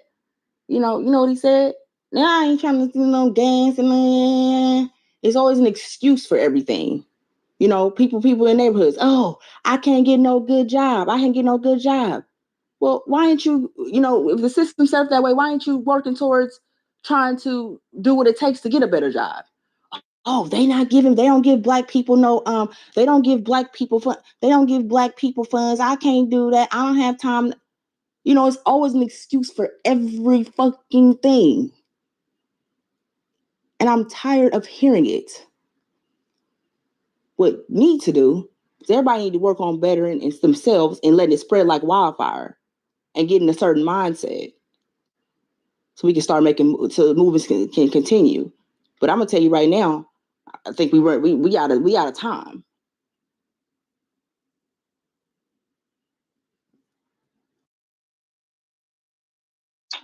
I agree with you because I don't remember what year it was. It's been about 17 years ago. But when I never really liked working for nobody, so I started something which is called like a concierge service. Which I knew I had a car, so I would go around to mom and pop businesses, and I would clean the windows. I would clean up their offices. I would go and grab their lunch, and they paid me for all of these things. And I started off with one client and moved myself all the way up to 17 clients. The name of my company at that time was called Middleman Services. I now have a LLC that anybody who want to Google me, because you can. It's P&K Enterprises LLC. I've grown from that point, but I knew then that I had to take the skills that I had and I had to take what was available to me which was that car and my skills, and utilize it to benefit myself. So I agree with you 100%. That's our problem. We have no business structure. We don't know how to take something and make it manifest. If you got a car today, you could take some Windex and a scrunchie or whatever and go around to mom and pop businesses and charge them a good deal to just clean their windows. Word of mouth is everything. And then you eventually grow. There's no way, no how anybody under my understanding should be homeless or without, especially if you're black. Take what you got and utilize it. Like you said, Sandra, if you got a car, even if you don't want to do Uber, you got friends, you got family members and stuff that don't have transportation. Provide it for a charge, you know, and build from there till you could grow. I could give you something better than that. Instead of getting Windex and washing windows, why don't you open a mobile car detailing business? Why don't you do that? Yes. Yes. Why don't you think bigger like that? Yes. People pay people pay get good money. People pay good money. Make you post your ad on Craigslist. You ain't gotta have a car for that. You ain't gotta have a car to have a car detail business. They got Uber. If you don't have a car, you're gonna make more money. You gotta do the balance, right? So I would, you could even go into doing that. People will pay. Put your ad on Craigslist, car detail business. Boom. Get your Uber, maybe a few dollars. Bam. If it's too far, you charge a travel fee. But my thing is, even if you don't want to go with Uber, and you want to work and be your own boss, like she said, you could start a mobile detailing. You could go to a local gas station that has a chemical drink. Say it again. I was kind of talking to you. Well, and I'm agreeing with you because I'm from Miami, Florida. I've owned car washes and detail and mobile detail companies. That's why I know exactly what you're saying. Because excuse me for cutting you off, and I'm not trying to step out of line, but the reason why I said it because I hear when you're saying us poor people. You know what I'm saying? When we stereotyping, us in the black people in a category like that, that's the part I think we gotta get out of that mindset saying us poor people. I just feel I'm not going to say I can't tell anybody what they should do. That's not my place. But I feel like this is my opinion is that we kind of got to get out of that us poor people, us. We gotta stop saying that. That's just my opinion. Well, when I say poor, I'm talking about the minorities. Because anybody who doesn't own their own, right? And I'm agreeing with you. I'm just saying anybody that doesn't own their own land or does not that live by day-to-day paycheck and stuff like that. I'm just saying there's other ways to succeed over that. So I'm just when I say poor people, like I said, we probably from two different sides of the world. So my terminology of poor people may not be yours. Us poor people. When you spoke, you said us poor people. Right. Agreed. But like I said, we probably from two sides of the world, so you probably don't understand my dialect. So let me elaborate. When I say us poor people, I mean people who struggle day by day paycheck, people who living in Section 8, people who in government housing. Folks like that cannot afford. You can't just pick up and say, "Hey, I want to go to Hawaii," and just pick up and go. No, that's a choice. But what I'm saying that you're absolutely correct. It is a choice.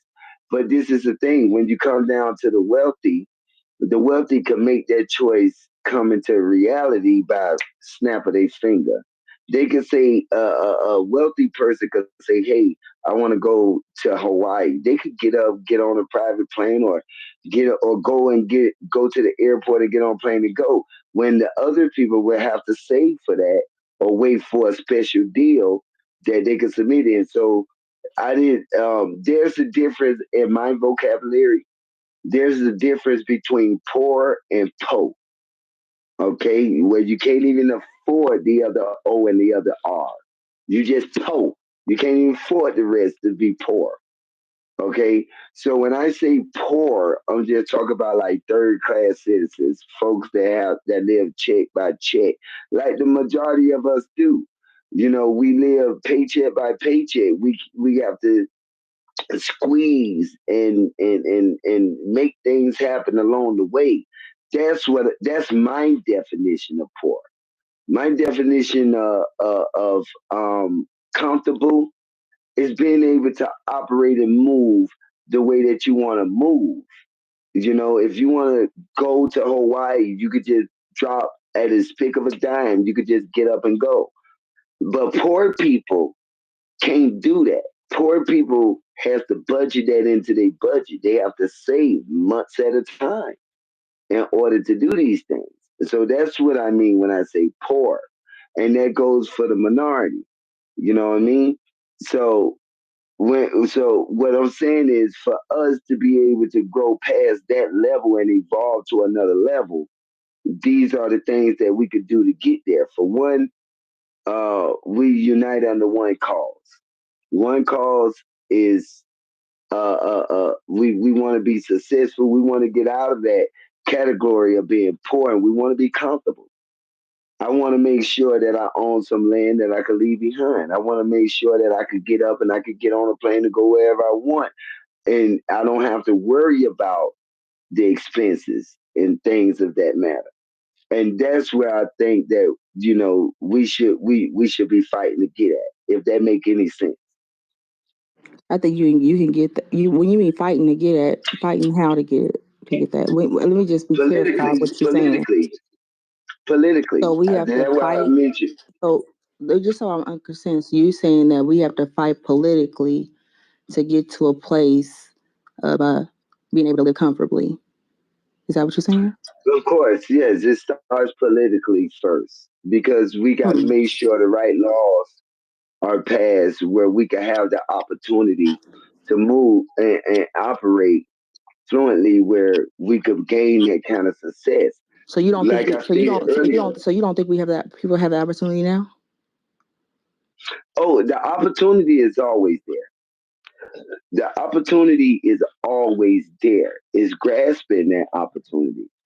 And that's what I'm talking about. When you grasp that opportunity, the opportunity of being successful, like we were talking about Uber, and building something from there, saving your money and evolving.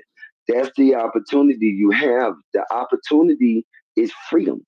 You have freedom to go out and build success for yourself.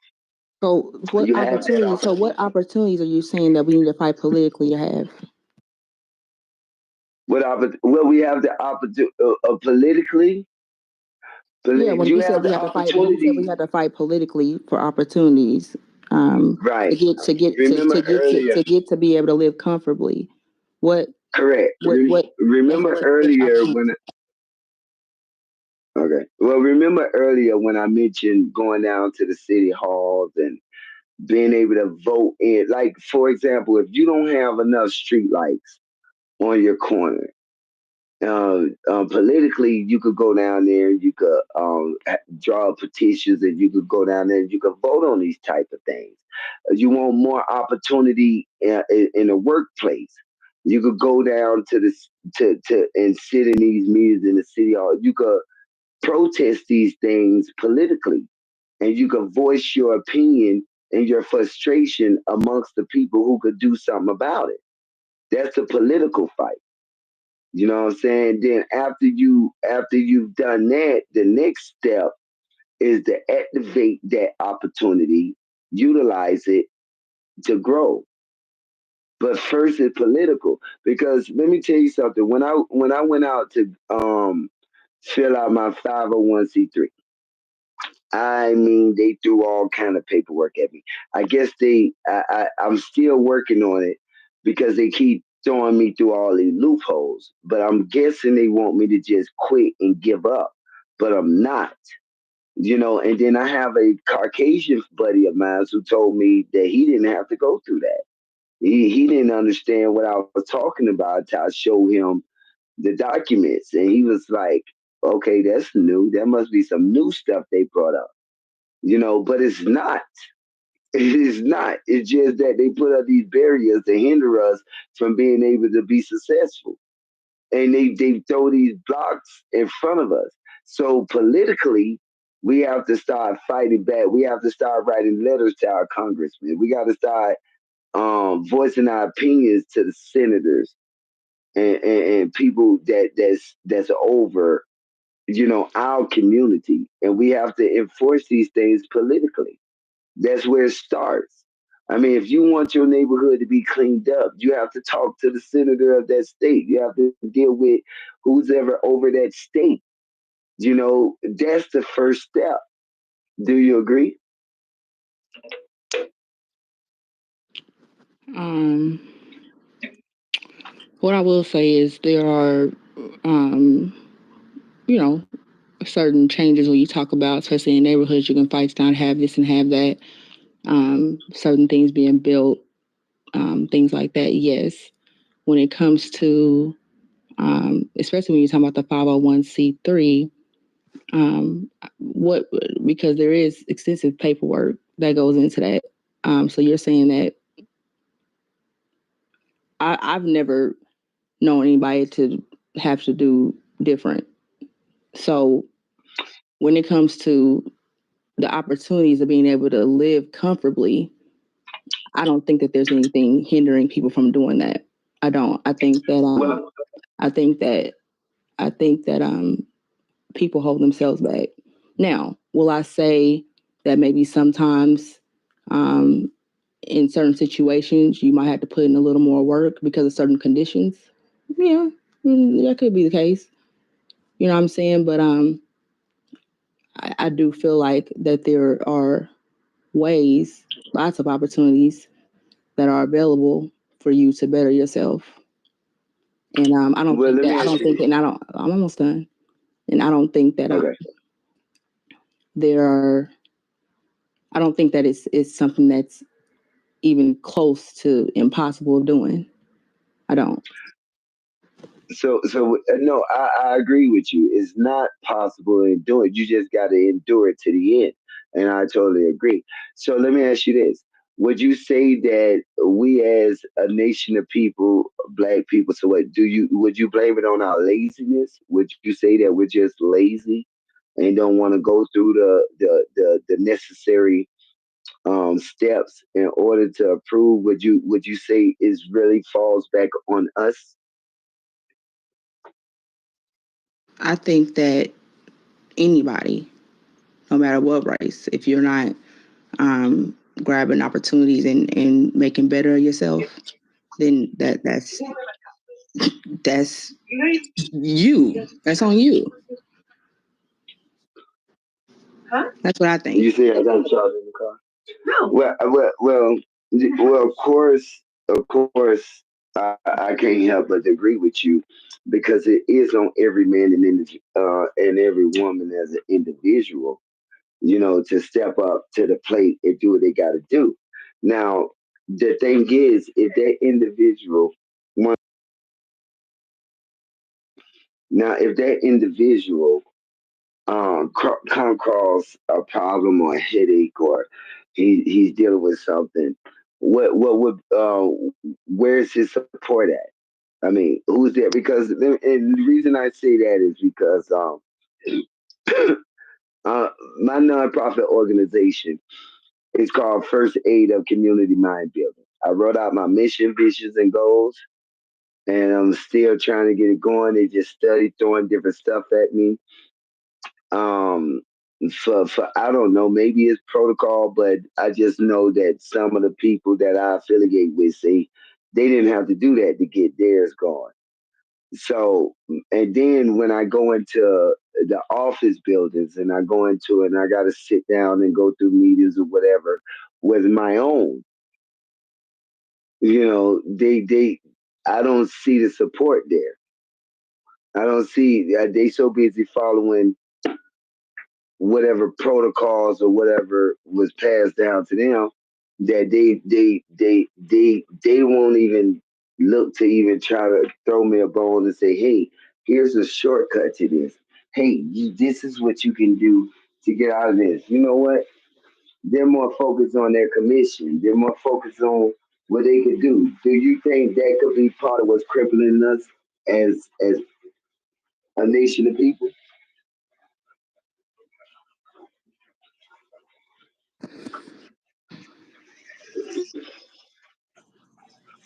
I'm sorry. So just so I get clarification, you're saying, do I think that there are, name the things again, just to make sure I answer you right? Right. You know, when I'm trying to get this 501c3 going, Mm-hmm. and I go up and I'm sitting in the office with a black woman or a black man, they don't necessarily give me the information to make my life a little easier. They kind of mostly go off protocol, and then and this is a true story. There's times where I go and I have the same conversation with Caucasian people, and they give me the loopholes. And I'm thinking back, I'm like, wow, I was in the office with my brother. The same black man look like me, same sister look like me. They know this about this loophole. Why didn't they, show me this so I could get this thing going? Because I'm trying to do something for our community. I'm trying to liberate our You talking community. about for opening a 501c3? Okay. What I would do, I'm not sure who you're going to, but you can literally call the IRS. They're more than happy to walk you. They tell you exactly what you need to do. When you go on their website and you go on the 501c3, they literally have videos there of how to go about doing it. And they literally walk you step by step.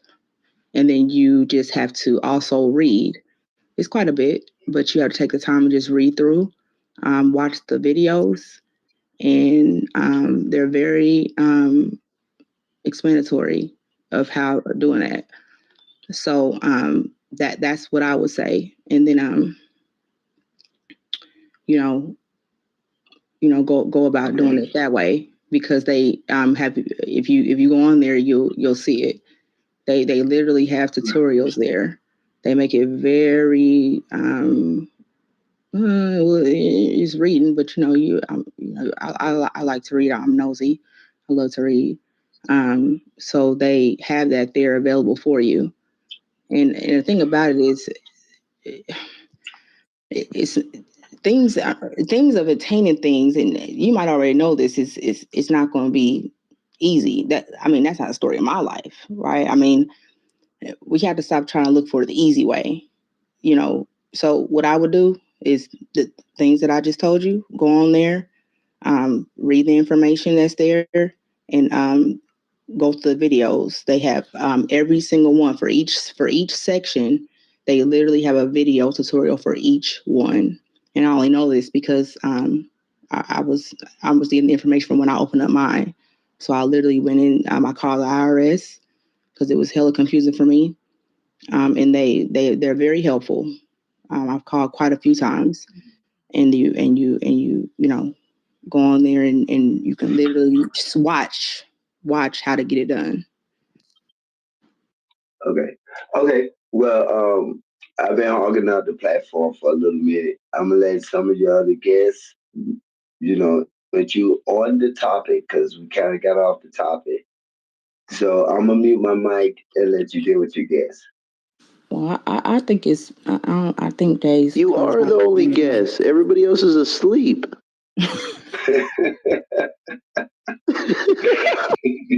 But I still appreciate us able to build and even be able to pass that on to you.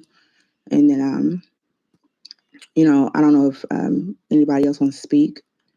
Like Dave said, everybody might be in the groove snoring. What's up with Teddy? Okay. What's up with Teddy talking about he going for Kamala? What's up with Teddy? Teddy, what's up? Teddy sleep too? Don't misquote me, brother. Okay. I gave reasons why I'm not voting for Trump. I don't think he's pro Kamala. Oh, he's definitely pro Kamala. Name some pro Kamala things I've said.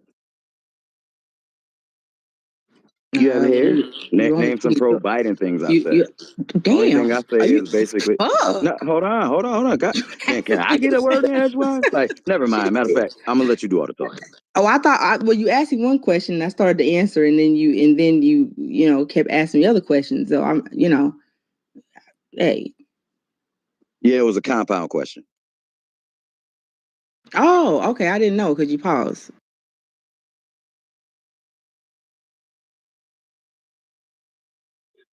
So Teddy, who you looking to win this election?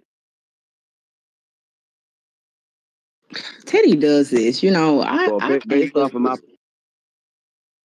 Oh, go ahead. No, go ahead. Oh, okay. Yeah, based on my decades-long political observation,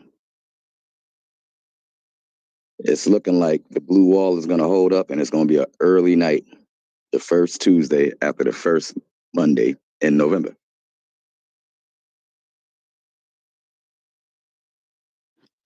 So to answer you, I haven't really heard you speak on Kamala's flip-floppy ass, but what I have heard you do is constantly shit on Trump and holler about why you're not voting. His whole for him. candidacy is disgusting.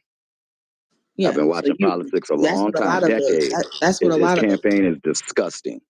It's what a lot of the Kamala people do. They don't really speak on her policies. That's what a lot of Republicans saying as well. His campaign is disgusting. They don't. Y'all work just like the Democrats. They don't get up there. No, he's running a divisive campaign, and a lot of people not with it. And y'all gonna find out a lot of people is about to go vote against that. It's real simple to understand. It's not rocket science. And what y'all tend to do is y'all act just like the Democrats do. They get up there when they speak. No, you tend to act like you idolize a man. It's almost like you worship that guy. He says a bunch of disgusting things. It's real simple. Oh no, not at all. What have you heard me praise about Trump? Tell me. Yeah, I haven't heard you call out any of the disgusting things that's flying out of his mouth on a daily basis. Him and his surrogates. Well, I kind of asked you. Me out. I kind of asked you for some examples, and one thing about me is I've been caught on this stage and I've acknowledged some of the things. You probably weren't here, but one thing about me is if you were to say something and I feel that it's out of line, 100%, I would acknowledge that I've done it. I've done it a couple of times on this stage. You agree with everything that's flying out that campaign? That's not true. It's been a couple of times. It's been a couple of times. Yet. Well, I'm just saying that's my not my personal fault. experience. I'm just saying my personal experience around you. When I'm around, I haven't heard you speak against any of that foolery and chaos and division that's flying out of their mouths. Well, maybe not, because whenever I ask you, you don't say anything. So, Sandra, let me ask you a question. How do you feel about Trump saying that these foreigners are coming over here eating our pets? Well, and Teddy's probably gonna give me, I've seen, videos of news stories where people have gotten their house pets taken. I saw one lady, one woman, the police had caught her, and he was asking her what she planned to do with it. So when it comes to that, yeah, probably wasn't the best thing to say. But would I cancel it out as being the case? Probably not. And if they are, if they hungry and they need food, so be it. It's a straight cat or dog. It might be. So but instead of running in the store and stealing something, you suggesting that they'll go steal somebody's pet? Come on, man. Use some common sense here. Stop letting these people play with you. I promise you, Teddy. I'll post the videos in the chat for you. The news coverage. It ain't no problem. I saw the videos. I saw the So videos. I'm only. I'm Not to not mention, trying this is to be. America, man. We got food pantries here. Stop letting these people Look. play with y'all. I'm not. Don't nobody starve to death in America. Stop letting these people play with y'all. I'll post the videos for you. Ain't a problem, Teddy. I'll try to look them up and I'll post them for you. So with that being said, yeah, I mean he probably, hey, it's what's being said. It's what the news coverage is saying. So I don't think he said anything different than what he's saying. Last I checked, he put a target on our back. We look like Haitians, don't we? You can't distinguish. Exactly. I wouldn't say that I look like a Haitian. I'm not saying that other people. But this What is do my you think a thing, Haitian looks like, Sandra? Like a Haitian. Well, no, he's asking you. I mean, if you, I grew up in Miami, Florida, so I grew up with Haitians. I grew up with Jamaicans. I grew up with the whole bunch, Puerto Ricans, you name it. You can't tell some Haitians from Americans. Now you could tell some of those that look like they from a Zabulu tribe. That look straight up that you could tell they're not from here. But for the most part, you can't tell the difference unless they tell you what it is. If they talk to Haitians you, come in all complexions just like the rest of us. correct. Unless they tell you they're Haitian, you wouldn't know, understand. And I went to school with them. My oldest niece is Haitian. You know, and it's Sapase, Mimbalo, Vimbalo Sheri. I learned a lot of the Creole language. I've ate the food. I've learned a lot from him.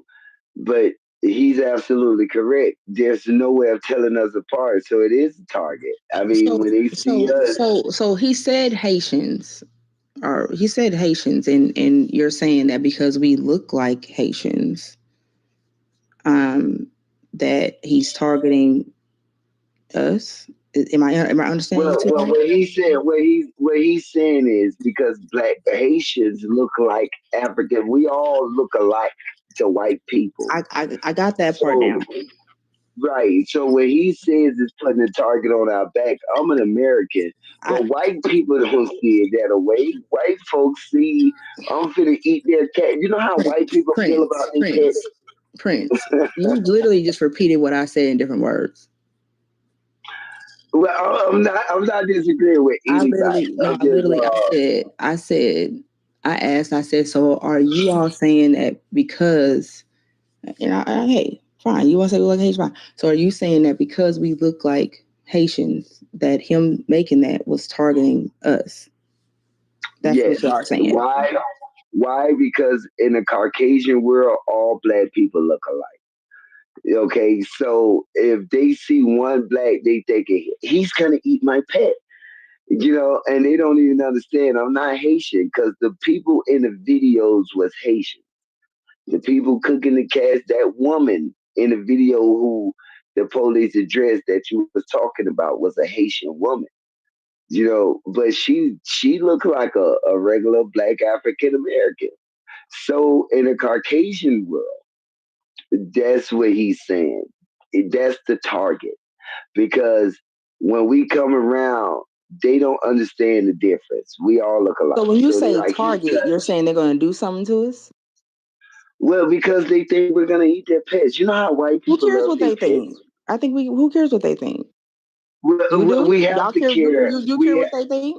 Yes, I do care what they think when it jeopardizes because it jeopardizes my livelihood. How's it jeopardizing Okay, let me make what they think about you? Let me make a prime example of it. I live in Rawlins, Wyoming. I live in the mountains. I live amongst the population of the people that's here are all Caucasians. Only like 4 or 5 of us here. But because they have heard how violent black people are, because the stereotype, I have to defend us every day and have to explain to them we're all not the same. I have to defend that on a daily basis, living in an all-white community in the mountains. If you look this up, if you look at Rawlins, Wyoming up on the map, is a population of maybe 6,000-7,000 people. If that much. And I could Google it, but I don't even think it's that much. But because of the stereotype, I have to defend constantly. No, that's not true. No, that's not right. That's racist. Don't say that. I have to do this on a daily basis. So when he say put a target on our back, it's the stereotype is what he's talking about. It's talking about folks that put all of us in the same category.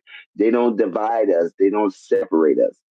Black folks are black folks. So I have to be extra nice up here. Sometimes I'm working The and I could be importance of y'all listening want to to be something. accepted baffles me.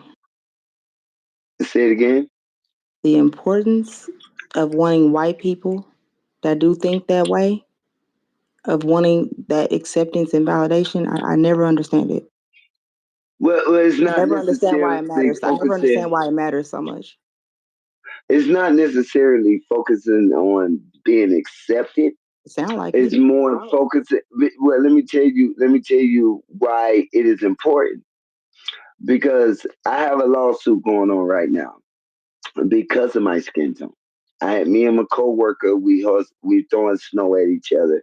We playing, we wrestling, we doing our thing. We having a good time. The police officers come up. They think I'm beating the hell out my white friend. They don't know we're having a good time. They tell him to get lost and they pressure me for my ID. They pressure me because they thought he was the victim. And he's now a defendant in my trial because I'm suing the police department for racial profiling. And this is why it's important.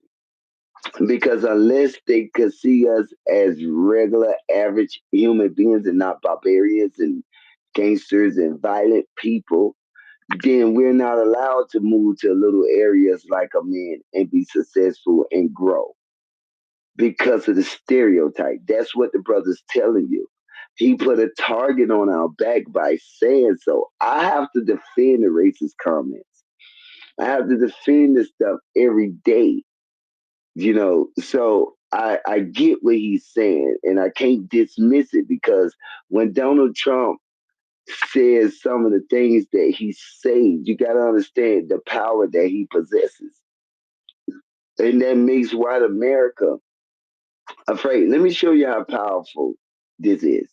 They raided the Capitol because he says we need to take our country back.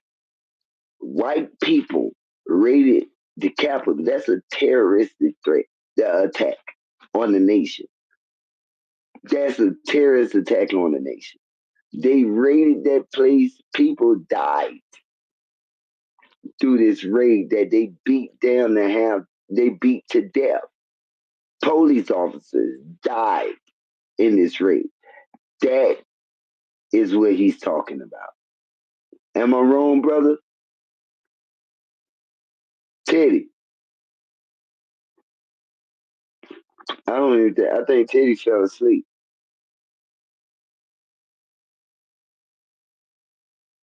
Teddy. Okay. So Teddy fell asleep. So he said I'm working. Okay. So yeah, that's just simply what he's saying. He's saying that when you make racial statements like that, you put everybody in that boat. They don't know the difference. Nowhere in any video that you looked at, even with that woman, did it say she was a Haitian woman? No. They only showed a black woman eating a damn cat in the middle of a sidewalk. And a police officer walked up on her and were asking her what's going on. They didn't specify nothing. So what do you think white America gonna say when they see a black man too close or petting their dog? Who gives a fuck? The one that's gonna get shot. Oh God. So wait. So hold on. So you're saying that, just to make sure I'm understanding this right. So you're saying that because that comment was made and because you're black, if you are walking by a white person's pet, they think you're going to want to eat them and they're going to want to shoot you and they're going to shoot you. I'm Do I have that telling right? you, Yes, I'm just I'm telling you because I live in Rawlins, Wyoming. You probably don't even know where Rawlins, Wyoming is. I didn't know. I just bumped up on the place. Okay, on my way back to Georgia, Macon, Georgia. I just happened to stop. I was drunk, and I said, you know what? We're just gonna stop and settle here. And the little money I had in my account, I paid my rent at a motel. I did some work around a motel until I was able to kind of like get a job and set up and branch off on my own. But yes, that's what I'm telling you. what are the odds of a black getting shot by another black person than a white person? What are the odds of that? The odds of a black man being shot by a black man or a white man, Yeah. it depends on the community. It depends on where you at. Because if you're in an all black community, then I would say the odds of being shot by another man that would be black in a black community. But if I was in, Let if me I was rephrase in, that. I mean in general. Let's say in general, not you per se. So okay, what do you think the odds are of a black man getting killed by another black man versus a white person? What do you think the odds are of that? it depends on the community and atmosphere where you at. If you're in an all black community, then I would say 80% chance you'll get shot by your own. But if you're Chinese and you living in China, no niggas is there to kill no Chinese people. So it's an 80% chance a Chinese man would kill another Chinese man. It's an 80% chance that a white man would kill another white man. It all depends on where you're located at. If you in a, if you're See, you know what these I have these conversations is that we don't keep it a stack. Blacks. No, technically, you're not keeping it a stat. He just explained to you. You just gonna disregard it. Blacks. I yeah, thought you was she at just work. disregarded I everything thought I you was just at work. said, dude. I thought you was at work. What happened? You got a break? She I am just at work. Read the disregarded next one. I said, give everything. me a few. No, I didn't read the chat. I'm not even looking at the Okay, just because I'm at work don't mean I can't speak. y'all But kill me with sometimes I it. gotta be quiet for a second. When we have these conversations, it's almost like y'all don't want to keep it a G. But you're not keeping it a stat. But He just I broke it did, down and you Sandra. totally Sandra, I listened to exactly what he said. yes. He said, and I clarified it with him, and he said that that's what he meant. I heard him very well. He said No, you that by didn't, Trump, Sandra. he said that by Trump. Hold on, make sure I'm gonna repeat for Teddy. He said that because Trump said the thing about the cats and the I'm dogs, listening to the conversation. You don't gotta repeat nothing. I heard everything that was said. Nigga, she gonna repeat what she want, You nigga. Just asked let her me. talk. And then you got next, man. What the fuck? Man, come on, man. Stop capping for the bullshit, man. Yeah, I know. Bro, there's only The 4 of man us made in a here. valid There's point. only 4 of us in here. That's why I don't He talk, stick let around her these talk. nonsense conversations. Y'all Then eat a dick and then get out the room then, bitch. Fuck, let her talk. Hey, dude, you heard my answer to her question. Her question was, who's more likely to get shot? A black man. Who's more likely to shoot, a black man or a white man? Be more likely to kill a black man? And I stated very clearly, if you in an all black community, then it's 80% chance you'll get shot by your own kind. And if you in China, you're more likely to get killed by your own people. 80%. It all depends on the scenario, and it all depends on your atmosphere and where you at. That's what my answer was to the question, and you can't dispute it. So what we're saying is, I'm not capping on. Let me tell you something. Anything. A black person living in a suburban or a white neighborhood is probably less likely to get shot by a white person if it's even if it's altercation or something. And he know that though, because you don't got to go to China for that though, bro. Like you could just use the stats here though. And this is why I'm saying, Kaiser, they don't want to wake up. You know what he said? You wasn't here. They said that I just want to tell Kaiser what it was, and then we can continue. I just want to tell him he said that when Trump said something about eating the cats and dogs, that put a target on us. So now he has to worry about getting shot by a white person if he's walking and he's walking and walking and get close to the pet, then he got to worry about the white person shooting him. What I'm telling you is, I live in Rawlins, Wyoming. I'm If just you telling him Google it, what he said. How, there's only Hold what you think about that? But hey, Prince, how you feel about that cats and dogs statement? Like, Yeah, that, no, that's what Well, he well, well. said. Listen, That's what he listen. said. I'm That's from what his Miami. comment. I'm from Miami. My oldest niece is 20. She's getting ready to have a baby and get married. She's Haitian. They in the Haitian community, they do eat cats, but it's mostly mountain cats. I don't know. It's a new thing that's going on now, a new trend. But I think it's sick, to answer your question. The same way I think it's sick to eat pork chops, because I don't eat pork.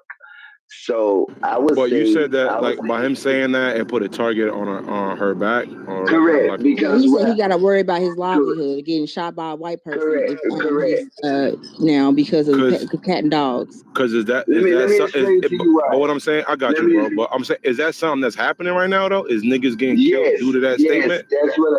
No. What I was explaining to her was, I have to defend black people, because when they see these things on the news or whatever, it doesn't specify the ethnicity of the people that's doing it. So we understand Haitians are the ones that's eating the damn cats. In the white community where I live at, they don't. That information is not being disclosed. So in their mind, they just see a black woman that the cops pulled over that was eating a damn cat on the sidewalk. So that is the target. They don't know that that's another breed of people. They don't know that these people come from the islands. They're called Haitians, because that's not what's being displayed. So all they see is a black woman, like me being a black man, eating fucking animals or eating pets. So that's where the target is. They don't know that, no, these people come from the islands. They're Haitians. They're not African Americans. They're Haitian. Nowhere in any of these interviews with these people eating these pets do they make it clear that they're Haitians, that they come from a different place. Donald Trump is So you the only think one. because of that statement that white people look, because Donald Trump made the statement about Haitians, so now you think that white people look at all black people like the Haitians, right? Is that what you're saying? I don't have to think. Like that's what I don't have to you think think. that now white people look at black people, as eating cats and dogs type shit, and you think that white people can't tell the difference? Is that what you're saying? What I'm saying is, I don't have to think. I defend it every day, and I have to show them the difference, because I live in an all white community. I live in Rawlins, So you gotta Wyoming. defend that you won't eat that cat or dog. I have to tell them, no, these are Haitian. This is different people. This is not black people. Black people don't. Well, let me ask you something, brother, man. Are you presented with that on the daily where you have to defend? Like, are you being confronted with these situations where you have to defend, or or is this something that's going on in your mind right now? No, I don't have to defend it on a regular, but the conversations do come up, in which I have to defend the fact that these are another set of black people.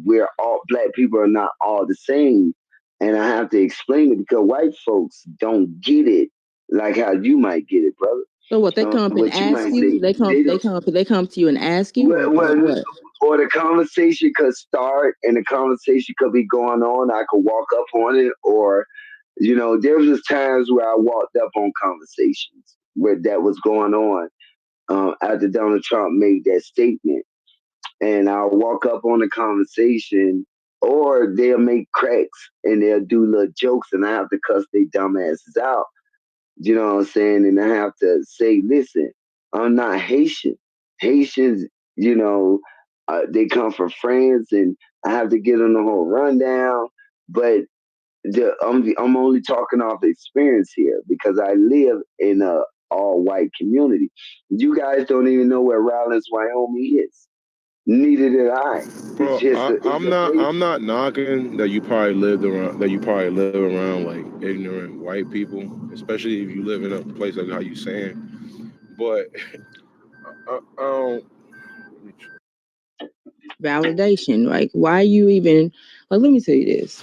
Even if you listening to niggas talk, like, mind your business, right? Like, but I don't know. Well, Like, I get what you're They saying. care If you too want to much. be that, They care too much. if you care that much, like you know, That's what I do say. you?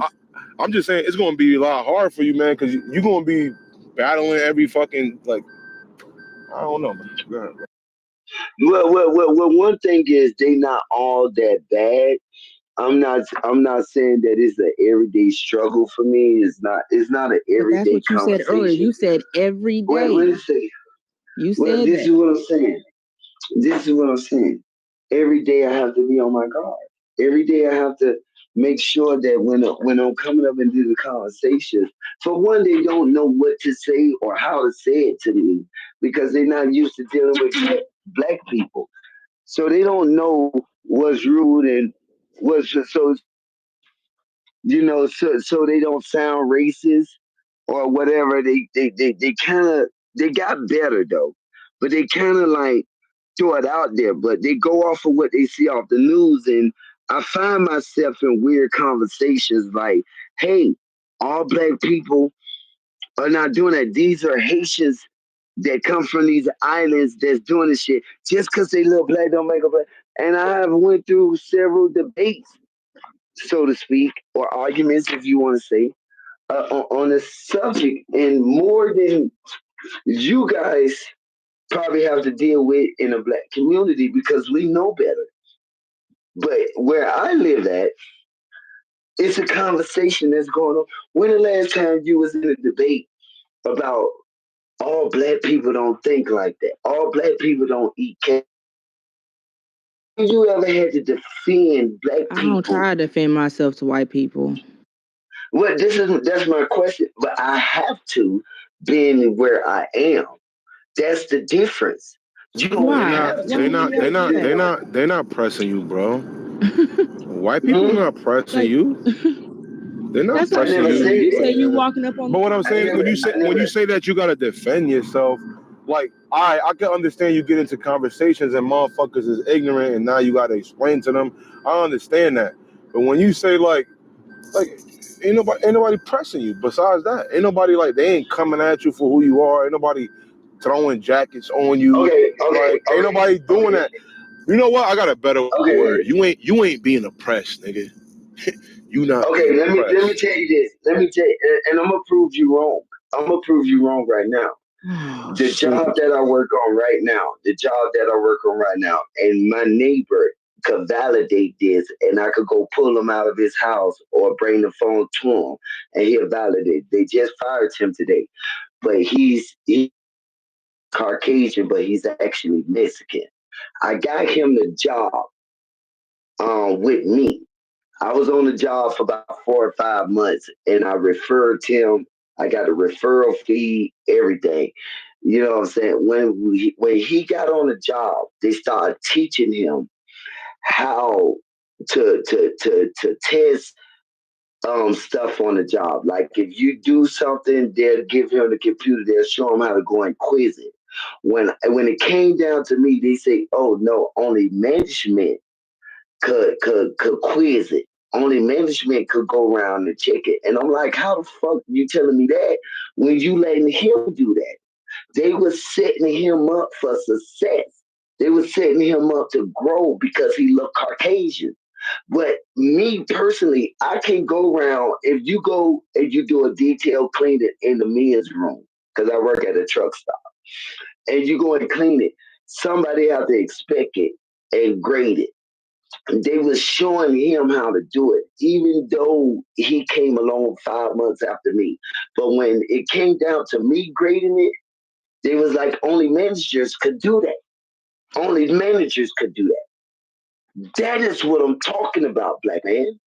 Now, why is it that he could do it, but I can't? Because they set him up to grow in the company. They want him to be able to move up to management. And so, but me personally, they wouldn't give me that opportunity. I had to fight for it.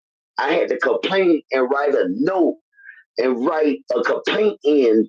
And then they told me, they say, no, that's not even a rule. Anybody could quiz. That's not even a rule. So why is it that they was giving him the opportunity to do it, but wouldn't let me learn how to do it and whatsoever? They teach him how to do the propane. They won't allow me to do it. So this is what I'm talking about. This is what I'm saying. Because maybe they could pay that nigga less. Maybe they could pay that nigga less. And real talk, bro. And even if it is like some, some preference type shit, bro, that's the world, bro. Like I don't know what you expect the world to be. Ain't shit. That don't mean I have to be a part of that. And you damn right. You don't gotta stay there. You can go somewhere else and you can go somewhere else and grow. Where one door closes, another one opens. But to sit here and be like, oh, yo, look what happened to me. This is everywhere. Like, no, that's not how it go. Like, shit happens, bro. Like people get fucked over for shit, yo, for less. Like you think I get what you're saying, but like people get fucked over for less in them job situations. No, but yes, you mad people have had your experience. Like you not saying that experience that's real. That's real. People do discriminate, and people will pick Mexicans over you because they look different, and because they know they can treat them different. They know because they know them niggas. They know them niggas. They could treat them niggas different than when they could treat you. They know they can't push you a certain way. They know they can push them niggas a certain way.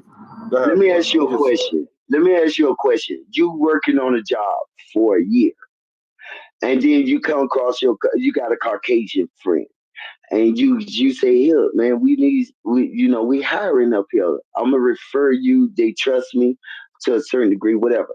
And I get you the job, and I notice that I'm still packing and stacking boxes, and you're driving a forklift, and you only been there a month and a half, and you already surpassed me. You have to understand that something has to be done about that. You can't just dismiss it and say move on. That's the problem with black people. How do you know he didn't have past experience? Because he works for my company. He doesn't. No. I'm not saying that. I'm saying you looked at his resume? He doesn't have one. He's 26 years old. So he's never had a job before? No, he's one of them dudes that he's like a hippie. He lives in the woods. So you mean this man is 20-some years old and he's never held a job? I can put him on the phone. You got him his first job. Okay, let me put him on the phone. I'm gonna go knock at his door. I'm telling you, this is the scenario. You want to believe it or not? No. I could go knock at his door right now and put him on the phone. Work somewhere else. Bro. What I'm saying Why work somewhere else? That shit, hey yo, that shit. It's gonna be the same problem. That shit is life, nigga. It's either you go and confront this shit and turn up and get ready for whatever consequences you get from that, or you find another job. Bro, I done worked in places. I remember coming out of college, I done work for Enterprise. Enterprise is like the whole little fake corporate, like they got their whole little bullshit where you gotta, nigga, it's politics, man. Like that's the type of shit that goes on in the work world. Niggas that do you for less. Like that's what I'm saying. Like, so then to hold that experience and then to like, bro, anybody go through that, bro.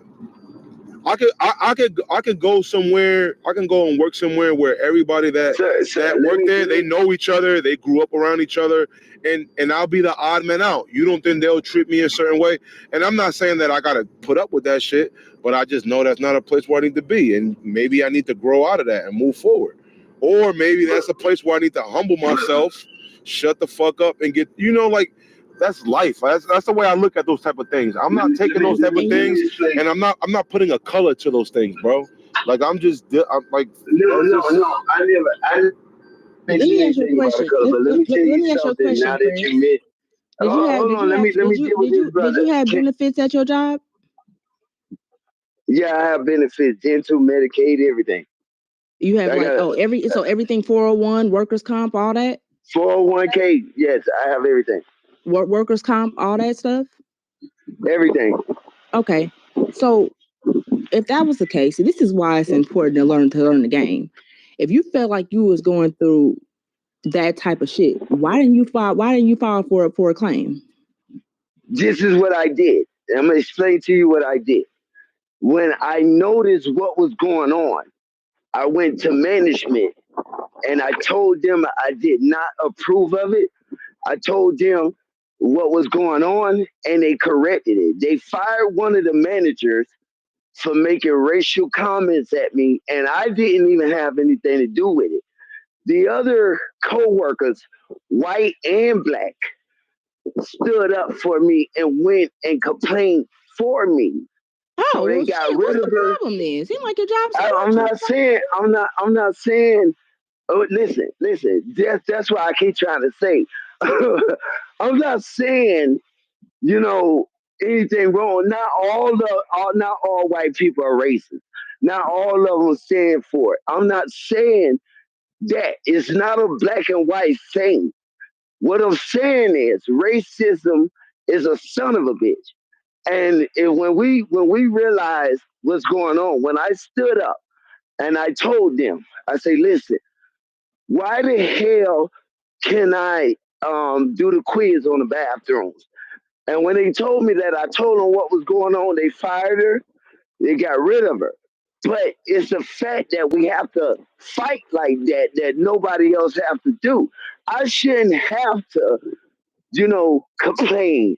I shouldn't have to say anything because I'm a human being. I'm a man like anybody else is a man. But this is the way the world works around us. So when I did speak up, they fixed it, they rectified it, they fired the manager who was doing these things and making these racist slurs towards me and everything of the sort. But what I'm telling you is that it's very, very real. What I'm saying is that it happens on a daily basis. What I'm saying is I'm 41 years old. I was born in 1983. I'll be 42. I have endured and I have suffered and I have been through it. I have the knowledge, I have the wisdom and understanding on how to deal with it. So that's what I'm trying to say. But I'm saying that it's very real. It's very, very real. And I endure it every day. Like when I was bringing up the subject about, I'm gonna yield my point right here. When I was bringing up the subject about,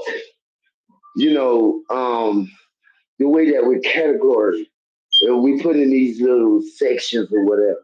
One thing you guys have to understand about me is I only talk off experience. I only deal with my situation. I don't know what everybody else is dealing with. I'm going off of me right now. And I'm showing you the racism. I'm showing you what I have to deal with. And we cannot keep bowing our heads and saying, hey, they're racist. Let's move on. No, fuck that. Fight that shit. Make them respect you. Do that. Don't run. Don't fold. Don't go get another job unless it's necessary. Fight that shit. You know what I'm saying? And that's where I stand on that. With that, I yield. So when it comes to that, and I think my situation I had was a lot different from yours. And I'm gonna put the company out there because I can. I was working for Macy's and I dealt with a lot of shit, you know. And I set me up a paper trail, let know what's going on. And I knew it was gonna keep going on. You know what I did? I sued the fuck out of their ass. I sued the worker comp case and they had to pay me.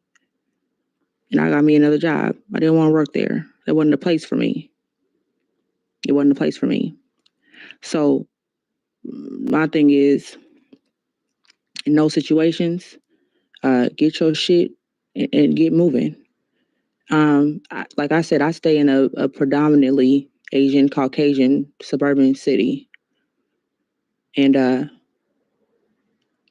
gonna tell you what, when it comes to what you was talking about with the cats and dogs and having to walk by and hear conversations and you have to defend and all that, this is just my view. I personally could give two flippers. What if you have a person that's ignorant and have that type of thing? That's already said. I'm not that. It don't concern me. I don't give a damn. I don't.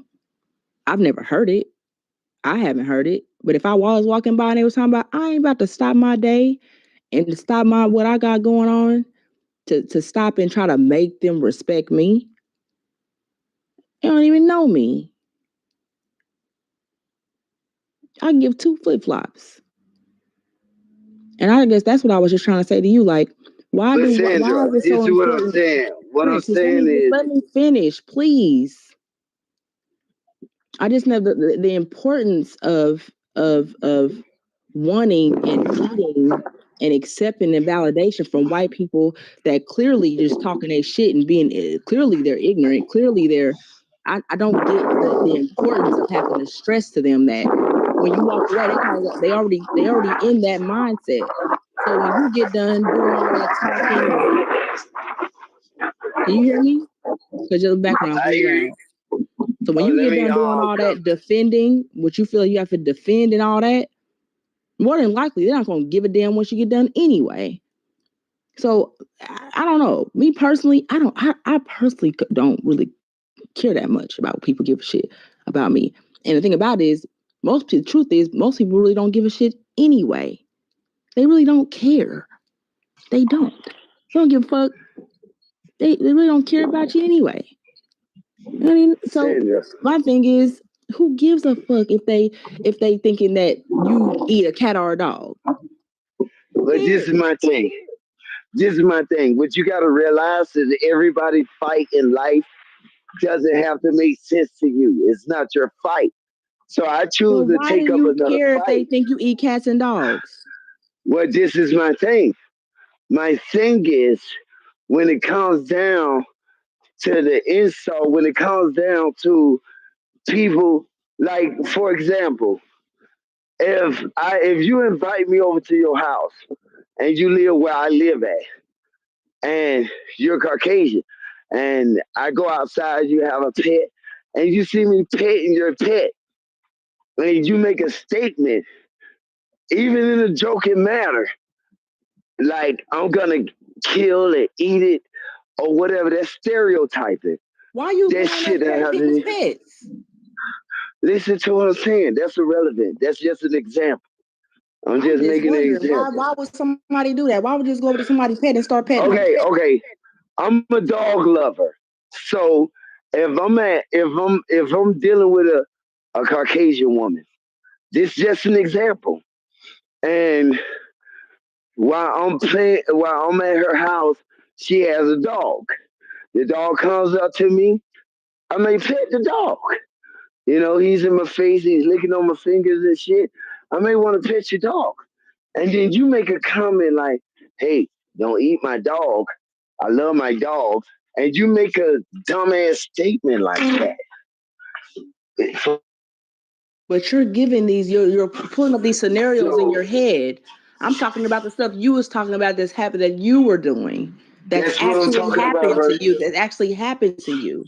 Not talking about I'm just using an example because now we're just pulling shit out the sky. And that's what Cosmo was asking. That's what Cosmo was asking you earlier. It's like you literally said that I'll be walking, I'll walk on conversations, I'll do this. My thing is, the example that you're giving, you just kind of giving scenarios to try to fit. And my thing is, who gives a fluke? I mean, I just don't get why you feel like I told you to overhear a conversation and feel the need to go over there and validate yourself. I don't get it. Like I told you, Like I told you, no, I don't. Like I told you, I don't need to validate myself against anybody. Or defend I'm a yourself. I'll say strong. defend yourself. I'm a strong. For them I'm to a strong respect you. alpha male. Yeah, I'm a strong alpha male. What I'm saying is, okay, for an example, if I'm having a conversation and somebody comes out and they say, well, y'all black people, y'all kill it, y'all shoot each other every day or whatever. And I say to him, well, how do you, well, wait a minute, Where's the love. lie? Wait a minute, love. Wait a minute. And I say to this certain individual who's making a statement, I say, well, what proof do you have? Because when I look at the news, it doesn't give me the news of black community. I don't know what's going on in the black community no more because it doesn't play on our news station up here. They only deal with their news, and it's about a damn deer that got hit on the highway. So I'm asking, where did you get this information from? Where do you get your statistics from? Where are you getting this stuff from? And they're getting it from oral passed down traditional garbage. So it's not exactly like they know what's going on in the black community to even make that statement. You can't tell me that black folks are killing each other and doing that when you don't even see it on your news station. You don't have nothing. All you got is what your daddy told you. Black people are this, black people are that. That's what's being passed down. I'm giving you inside information. I'm telling you that while living amongst the mixed multitude, and the Caucasians, only 3-4 people in this whole damn town that I live in that's black. So now, where are they getting their information from? They're not getting it from the statistics. They're not getting it from what you see on your news station with black folks killing black folks. That doesn't play on our news station. I told you, the only thing we hear on the news stations in here is that deer's eating your food and your crops, and this is what you have to do. Don't pet them, don't feed them. This is the news up here. There's no crime rate where I'm at. There's zero crime rate. Nobody's robbing nobody. Nobody's killing nobody. Where I live at. You understand? So I can only give you what I know. I don't have to be hypothetical. I don't have to try to make something fit where it don't fit. I'm only going off of what my life experiences is. So when I have to defend black people, they're not talking about shit that they have experienced or shit that they know to be a fact. It's just the shit that was said. So I say this. And this is what I said to you earlier. If you are in China, if we're not in China, who's killing Chinese people in China? Chinese people, because that's their community. If you're in a Latino community, if you're in Cuba, there's no niggas too much in Cuba. So who's killing the Cubans? Cubans. So if you're in a black community, that only makes sense because there's no other races around to kill except your own. So you cannot say blacks are killing blacks and that's why they're barbarians. When I understand that Chinese people are killing Chinese people in the same way, in the same fashion. You know what I'm saying? That's the point that I'm trying to make. It is stereotyping. And then when I tell you, and then this is the problem that pissed me off with niggas. I'm gonna tell you what pissed me off with niggas. Niggas is so quick to say, yeah, okay. They don't accept you there, move on. Fuck moving on. We've been moving on and marching and doing every damn thing from the time we was on this planet Earth. I know. My granddaddy was a slave. I know. Okay? So, and I know my granddaddy. Yeah, well, I knew my granddaddy. So I know that you are not going to be able to just throw that shit out there like that. But when I walk up on conversations and they're trying to belittle not me because I'm an outstanding citizen. I have a 9-to-5 job. I pay taxes. I don't vote. I don't vote no more. But I'm an outstanding citizen. I pay my taxes. I pay my own bills. I don't fool with nobody. But the stereotype, and it's not about me, it's about a nation of people, which includes you, sister, whether you like it or not. According to the white people where I'm at, you're nothing but a slut who have babies that you can't take care of. This is the conversations I walk up on, and I have to defend. These are the positions that I'm in. They don't believe black women is shit.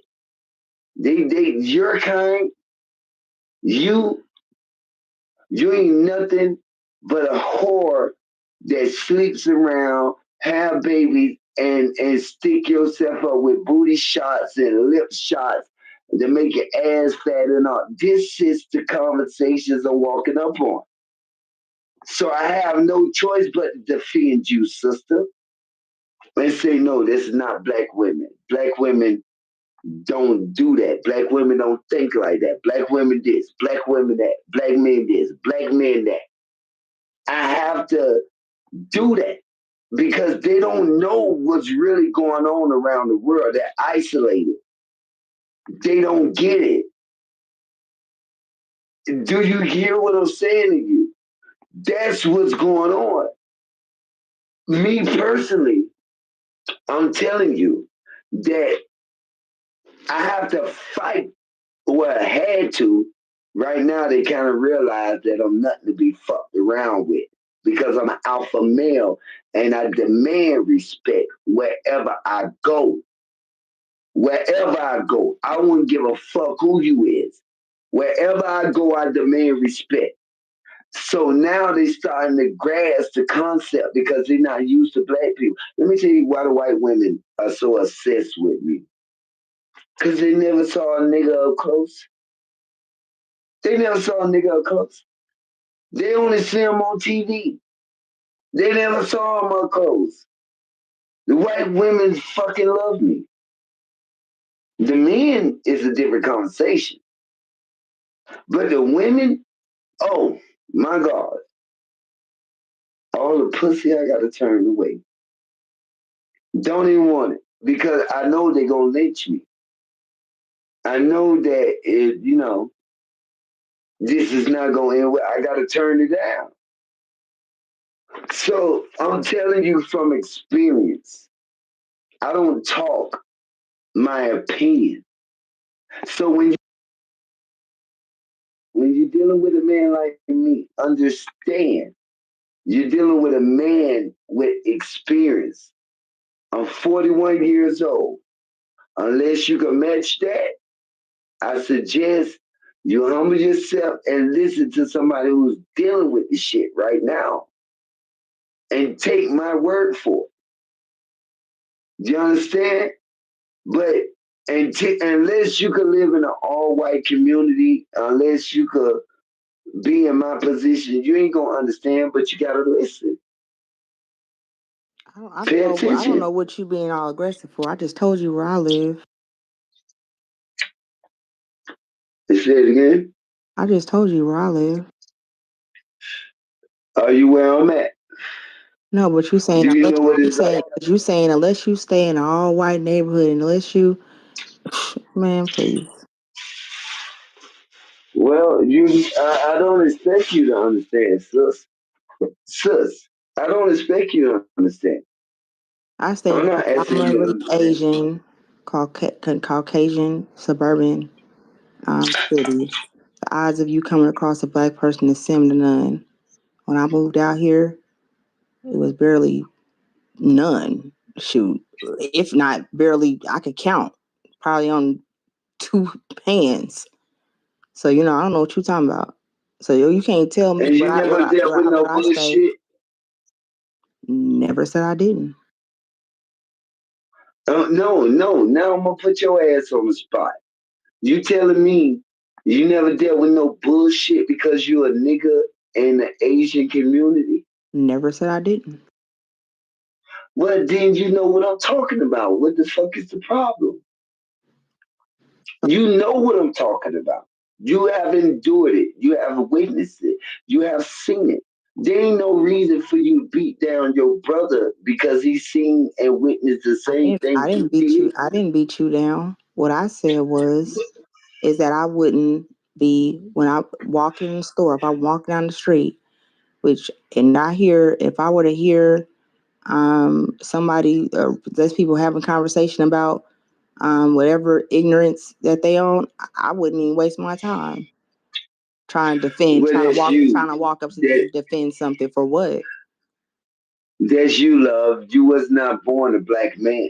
So my mentality, your mentality, and I respect what you're saying, but understand, I don't have to operate the same way you operate So how did or I? So see how did I? things So the how? same Tell way me how you I see beat you things. down. Tell me that. Let me tell you something. Let me tell you how. Because when I tried, this is the problem with black people. Period. No, I'm asking you. You I asked guys you are how so. did I beat you down? What did I say that was beating you down? No, I never said you would beat me down. No, you just said that I was that. No, I'm not talking about physically. You just literally said. So while you over there beating down your black brother, whatever you said, so I'm asking you, how did I do that? Right. Okay. So when I say that is the fight that I'm fighting for, you should be supporting, not going against. If I say that, What did I say that was beating you down? I'm explaining it to you. If I say that they have mistreated me in any kind of way, and I'm gonna stand up and I'm gonna fight, you being my sister should be on my side. Because we need you. So you talking about the workplace situation that you was talking about? I'm talking about my situation, nobody else's situation. Right. That's what I just asked you. You talking about the workplace thing, right? Yes. Okay. So with the workplace thing, you telling me that it was beating you down by me saying, and afterwards you said that when you went and complained, they made certain provisions, right? Oh, they fired the bitch. Yeah. Okay. So then I gave you the example of, and I gave you the company. I told you the things that I had to do. And then I said about you going, if you're not happy where you at, get another job. And then you said, right, that you didn't have to do, you wrote your letters, you did what you did, and they did the changes. Right? Right. So where did I beat you down? Well, let me tell you what you beat me down at. Because you sound like a Karen, nigga. You sound like a crybaby. Hey, dude, let me tell you straight up. I don't have the luxury or the time to debate you and doing the dumb shit. So you can kind of keep it to yourself. As you want to voice your opinion, feel free. But I'm not that ignorant to deal with your stupidity. So you can either come in, voice your opinion, or shut the fuck up as far as I'm concerned. Do I make myself clear? So all of that shit what you talking about, homie, either you could come in, you could give me some love, you could guide me spiritually, you could show or give me some advice and all of that. But if you ain't gonna do that, shut the fuck up. Do you really want advice? Nigga don't want to hear. Because it don't. I wonder if you even want advice. I do want advice. What? I never did his advice. So look, I I'm never talking to turned you. down advice. I'm talking to you like the father that never came back to bring you the milk. Stop being a bitch. Okay, well, are you my elder? Are you my elder? Okay, I'm 41 years old. Are you touching that? Are you my elder? Or am I your elder? And if I'm your elder, you shut the fuck up. So while your elder is talking. So Prince, because you put an accusation out there and you said that, you know, I beat you down. So can you tell me how I did that?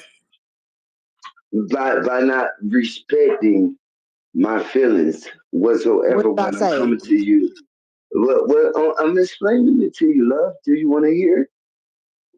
I'm muted. This is what I'm saying. If I say, okay, so what I'm saying to you is if I have a problem, this problem surpasses me. This problem surpasses our own. I'm more concerned about my children and everything that my children will have to endure. Well, the problem I have with you is that you guys are more like, just get over it, just deal with it, just find another job. And I think that's some weak ass shit. That takes the fight out of us.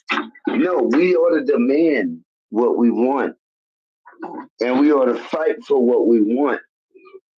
And you telling me? I never said just to get over it. That's not what I said. I said if you're not happy in the places that you're in,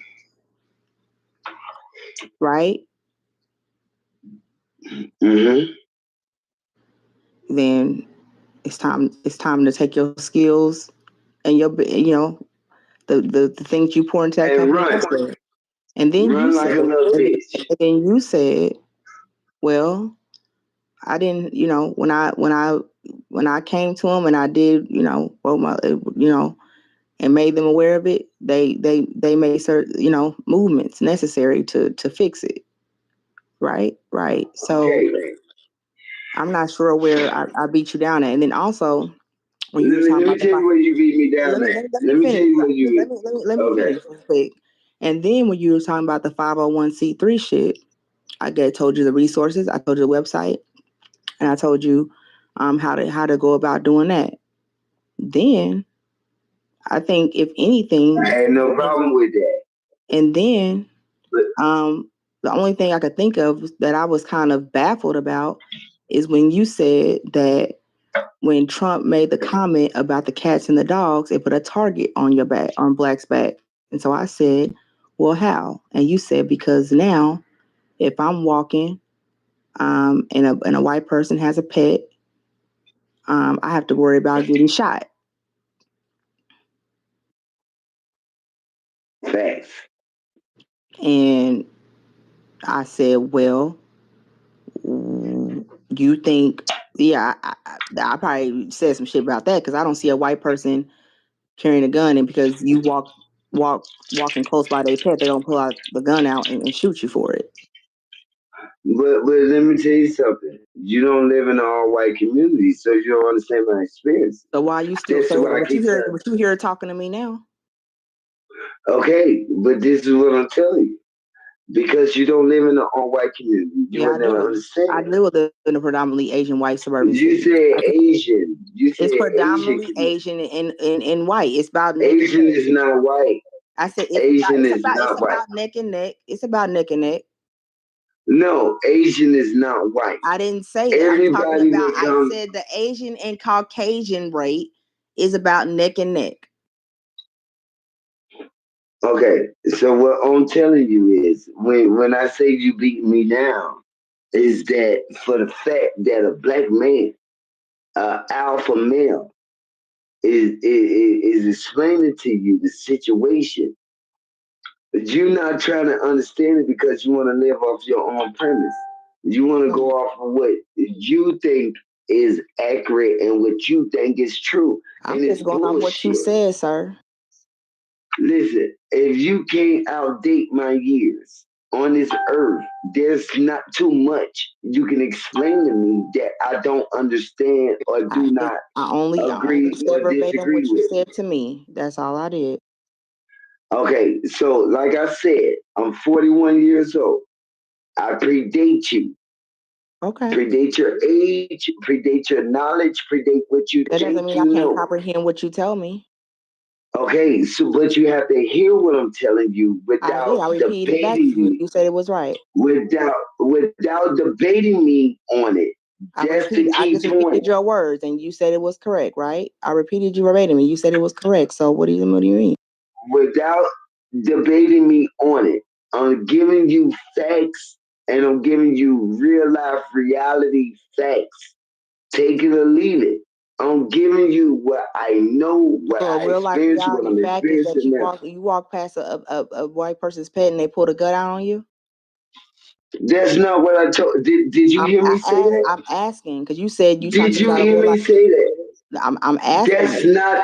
That's not what I said. What I told you. I'm asking. What I told you was I came up. Said you're talking about whatever you right. Then you say you talking about your This shit experience gotta that be happened to easier you. than this. Shit gotta be easier than this. Let me explain to you again. It's easy. It ain't gotta be hard. Let me explain to you again. Okay. What you don't understand is that this whole bubble when you sitting in your little comfort zone. Like, let me tell you why you think the way you think.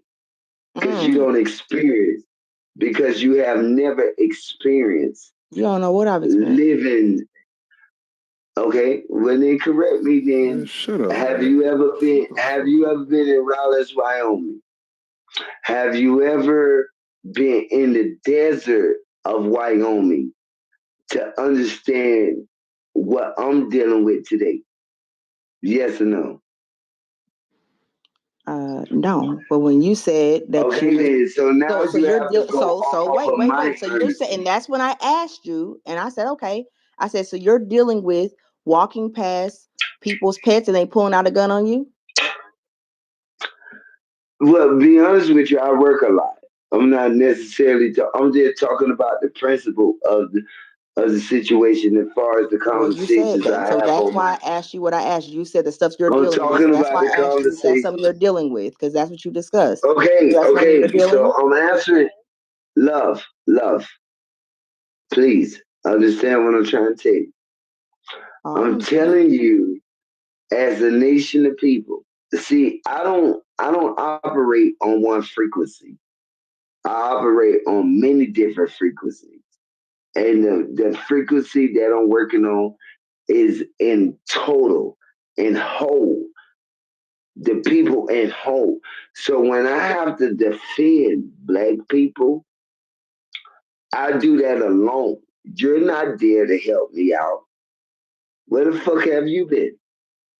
You're not there to help me when I'm telling motherfuckers that that's just a Your father stereotype. wasn't there either, was he? Yes, my father was a good father. But why are you putting yourself in those positions? Why are you even feeling the need to defend yourself against some ignorant people that think how they think? Because I'm a man. What does it do for you? Because I'm a man. No, I'm saying, what does that do for you? What does that do for you? What it does for me is it give me my pride. People that don't give a damn about you. It gives me my honor back. Because I fought for something that I believed in and succeeded. Isn't that what we're taught? You fight for what you believe in. So you fight to get the acceptance. What is the reward? What is the reward of a man that fights for what he believes in? The reward is success. So as long as I keep gaining success, everything else is irrelevant. So you know what I'm saying? And you sister, I frown upon you. That's fine. Because you don't get it. You don't get it. No, sister. You don't get it. I do get it. Nah. I've been around a long time. How old are you? 38. Okay. Like I said, I'm 41 years old, going on 42. I've been around. So the same knowledge you think you've gained, the same knowledge you think you gained, I have also gained. And I'm also utilizing that understanding to benefit, myself and whatever I got to do. So you're not talking to no child. Good night. Good night, Sandra. All right, Kaiser. Good night. I didn't say I was, but what I was saying is that I'm not going to waste my time walking up to people trying to prove and have them validate or respect me. They don't give a fuck about me anyway. Waste my time. That's you. That's you. That's the way you think. That's the way you move. I don't have to understand that. The right person. I don't have to even respect how you deal with it. Because I don't care. Care what ignorant white people think about you. I don't give a damn what they think about me. Exactly. So understand, I don't have to care about the way you want to operate, the way you want to move, the way you want to view racism. I don't have to care. But I'm telling you from my experience, from what I endured, from what I went through, and that's something you can't touch. You understand? That's something you can't touch. You can't touch my experiences. They're talking, and you go up to them, and you debate and fight with them and defend why they should not think of you in a certain way. No, listen. What I'm telling you is the problem is we so damn divided. I'm telling you straight up, woman. The problem is we're so divided. You think this is just my fight? That's your problem. No, it's not just my fight. It is all of our fight. What? That never came out of my mouth.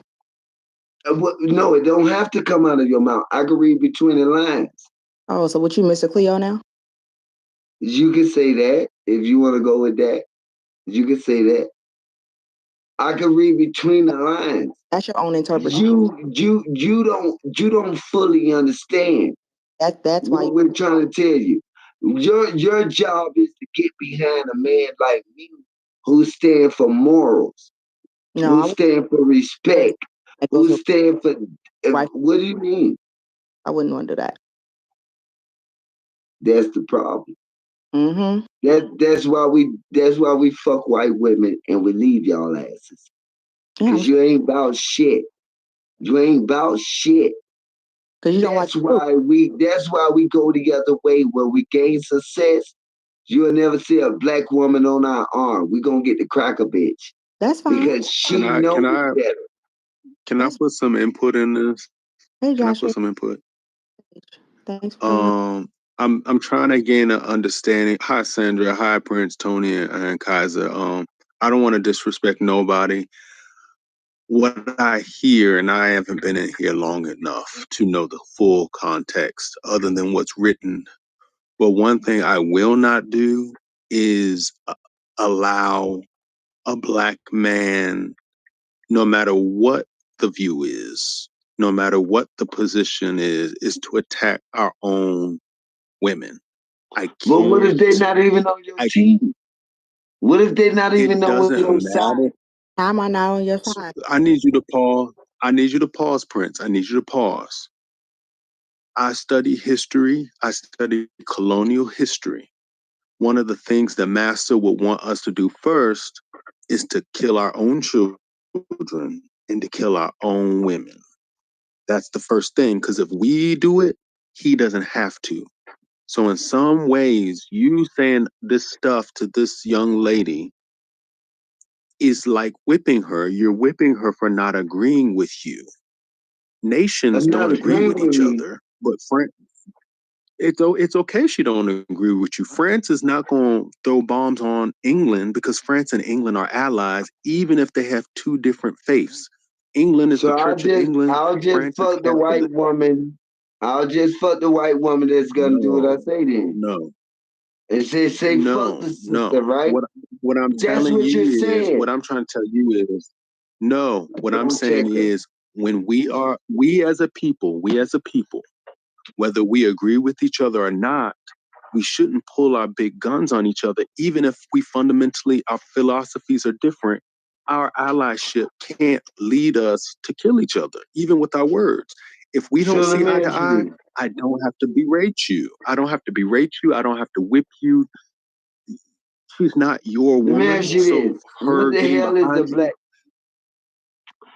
But my black thing woman is, doesn't belong to you. It doesn't. She don't belong to you. So what I'm the fuck not you going to get mean too she much don't into this belong? conversation. No, This you gotta young lady explain that you're talking to now, she doesn't. If I have a wife, we belong to each other. Any other woman out here, that's not my woman. I got one. You talking about This your young wife? lady, I Okay. don't know if you know her. I don't know if you know Okay. her. I don't know if you know her. Is that your wife? Nah, Is she your wife, Sandra? Is that your? You said wife, so I understand. I understand. You said wife. She's not your woman. Correct. So for you to talk to her as if she has to come and bow to you, bruh, we can disagree. I never said that shit. Just because we can't go beating on our women, even if we disagree. You can't start saying that hurtful stuff. You can't You're say right hurtful about stuff to our own women. You're right about saying that you jumped in before you knew the conversation. You should keep it as that because you don't know what the fuck you're talking about. I'm not trying to pressure her into anything. Only thing that I'm saying is that if sisters want us to come back home, because look at the athletes today. They don't fuck with black women. They fuck white women. I'm gonna stop you right. That is the way that Any it works. woman, And black, white, or Asian. Listen, brother, what I'm trying to tell you right now, any woman following you the way that you talk to her, whether she agrees with you or not, that's not a good relationship. If you're gonna end up talking to her like you talk to Sandra, your language is abusive. I'm not looking for nobody to follow me and none of that shit. What are you talking about? And you know what? Matter of fact, you sound like a dumbass. I'm talking to Sandra. I don't hear her disagreeing with me. From a woman to a man is how I'm talking to her. What the fuck is you talking about? Your language is abusive. Your language is abusive. You find my language yes, to be abusive? Yes, it is. Let me tell you why I find your language I think to be it is. Of course, Go ahead. you would say that in the middle of a conversation, not knowing where it began, and you damn sure don't know where it's gonna end. So therefore, you could voice that opinion. I'm just simply stating to the woman simple facts. The problem is we don't have the support of the black woman as black men. If you talk to her the way that I came into the room, I don't know what she said to you before, but what I don't hear her talking a lot right now. Never disrespecting him. Okay.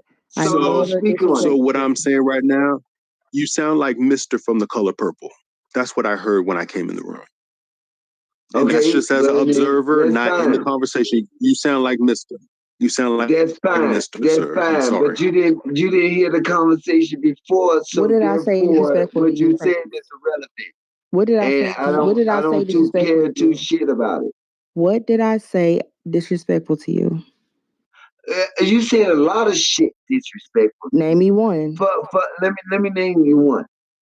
When I tell you the struggles that I endure as a black man in the state that I'm in, for you to belittle it and pass it off like, okay, well, just go get another job. I didn't say it like that. Another. Listen, do you want my answer or you want to answer? I just want you to quote me correctly, sir. Okay, so for you not to understand the struggles that I've endured and what I've been through, and when it comes down to a black woman, you have not. When I tell you what I go through here, you did not one time did you respect it. Not one time did you say, you know what? I could see why you see it that way, or the pain that you're going through. You so busy trying to save the crackers and trying to save everybody else that you have put your black man aside to support another. When you told me I should just walk away, find another job instead of you telling me to fight for the right to be a goddamn human being. That's not the support that you gave me.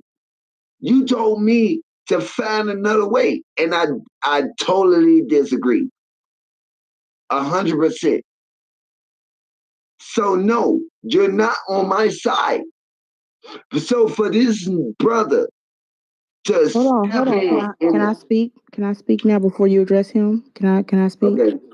So I don't recall it going down that way. What I recall is I was speaking about the things that were going with your job, and you were talking about the training, and you was helping about how you brought your friend on, and you said that you had already been on the job for 5 months, and you said you noticed that he was able to do certain things that you said they told you only management will be able to do. And so then I said, well, first I asked you about the benefits and stuff. I said you have all those benefits and everything. And then I was saying, well, if you are working at a place where your skills and where you're not being appreciated and you're putting work in and you don't feel like you're being appreciated there, why not move on and try to go for another job? And then I also said, hold on, wait. And then I said, I understand. Wait. And I also said, I understand exactly what you're talking about. And I gave you the example of what happened to me with the company I was with Macy's, remember? And I told you, so I told you I understood what you were talking about. And that's why I was trying to level with you. And say to let you know that I understood what you were talking about.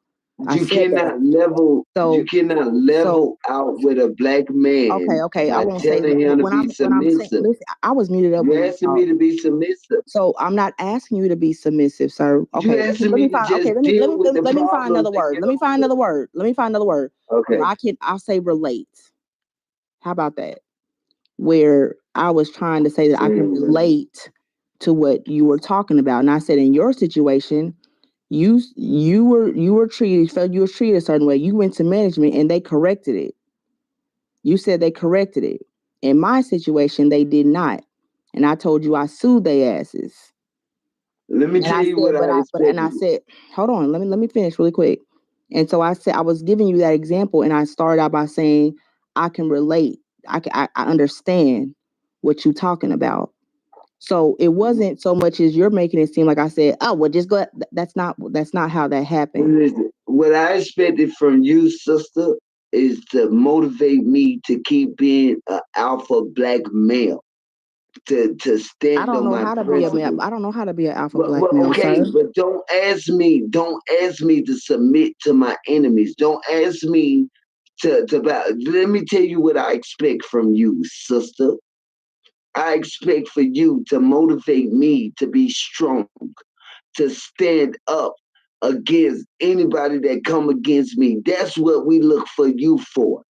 For you to tell me to just move on or just figure another way out. No, that's some sissified shit that I don't expect from my sisters.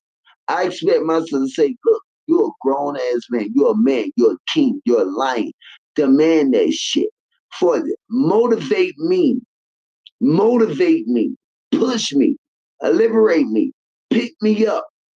That's what we need from you. We don't need all that sensified shit about moving on to the next level. Just, okay, well, if they don't do that for you, just find somebody else. All that bullshit I don't agree with.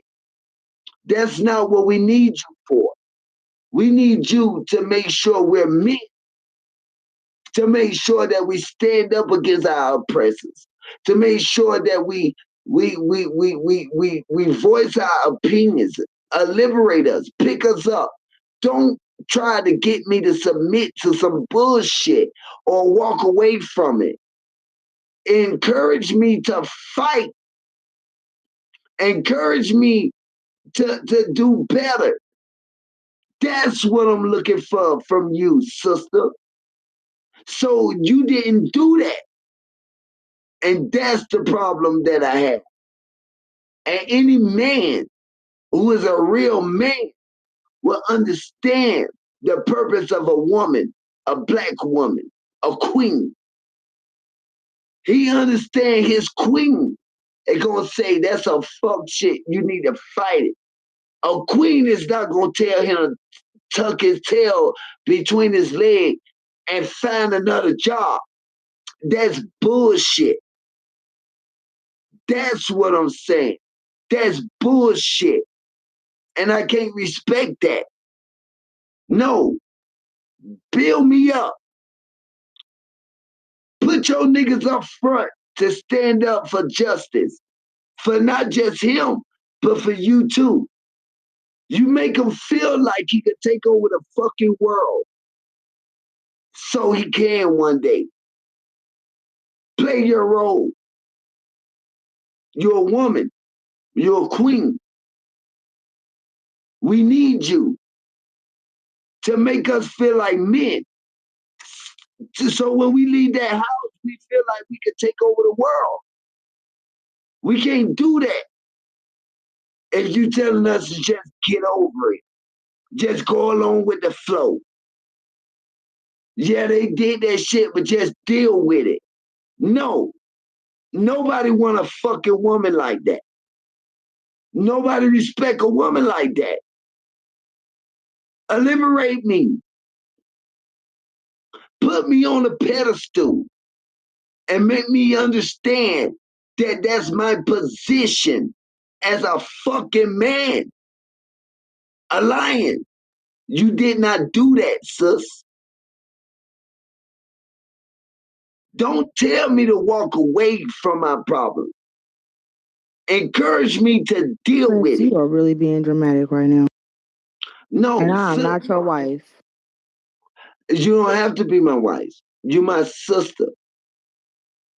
And some things a sister bring to you, a wife may not even say because she fucking. But a sister Listen, Prince. This is starting to feel. So, when you're talking about, I told you the way you're saying it. I don't know why you're interpreting it saying it that way. I literally repeated the conversation the way that it went. I'm not. Listen. I'm about to go in circles. I gave you resources when you was talking about wanting to do your nonprofit. I told you, how to do all that. But when you up here talking about, I need to, what'd you say?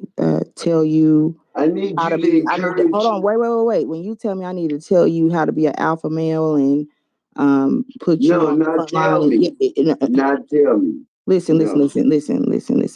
I can't tell a man how to be a man. Exactly. I've never been a man.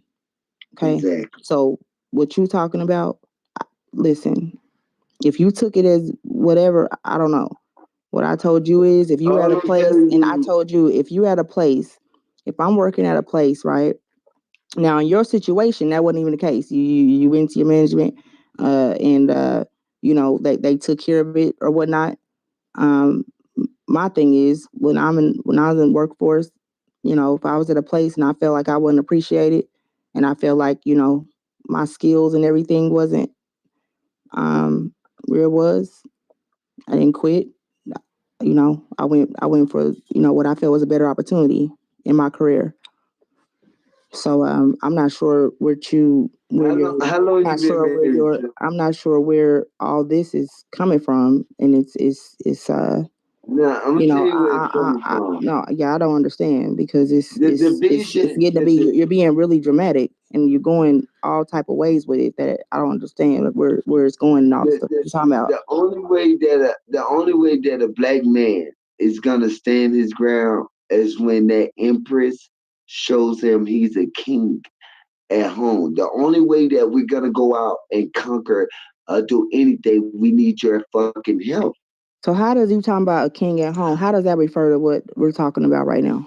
It's simple because if I feel like a king at home, I'm gonna go out in that world and I'm But gonna how does that apply to me? It's simple. I'm explaining it to you. If you allow me to finish, Oh my God. This is feeling really weird. If you allow me to finish, I'm gonna explain it. A man has his backbone at home. When he walks out of that house, she don't make him feel like he could take over the world because she's installing that in him at home. But when a woman tells a man to be submissive and just kind of deal with the shit, you're breaking him down. You're making him feel like it is okay for the rest of the world to do things and just move on. If you're gonna quit the job, go to. All right, man. All right. Okay, Josh. I saw you on mic. What did you want to say? What I hear, and I am a younger man than Prince, so maybe I'm not as experienced in this facet of life. What I hear is wisdom. So there's sometimes when you're David and you got the 5 smooth stones and you have the ability to take a giant out with a rock.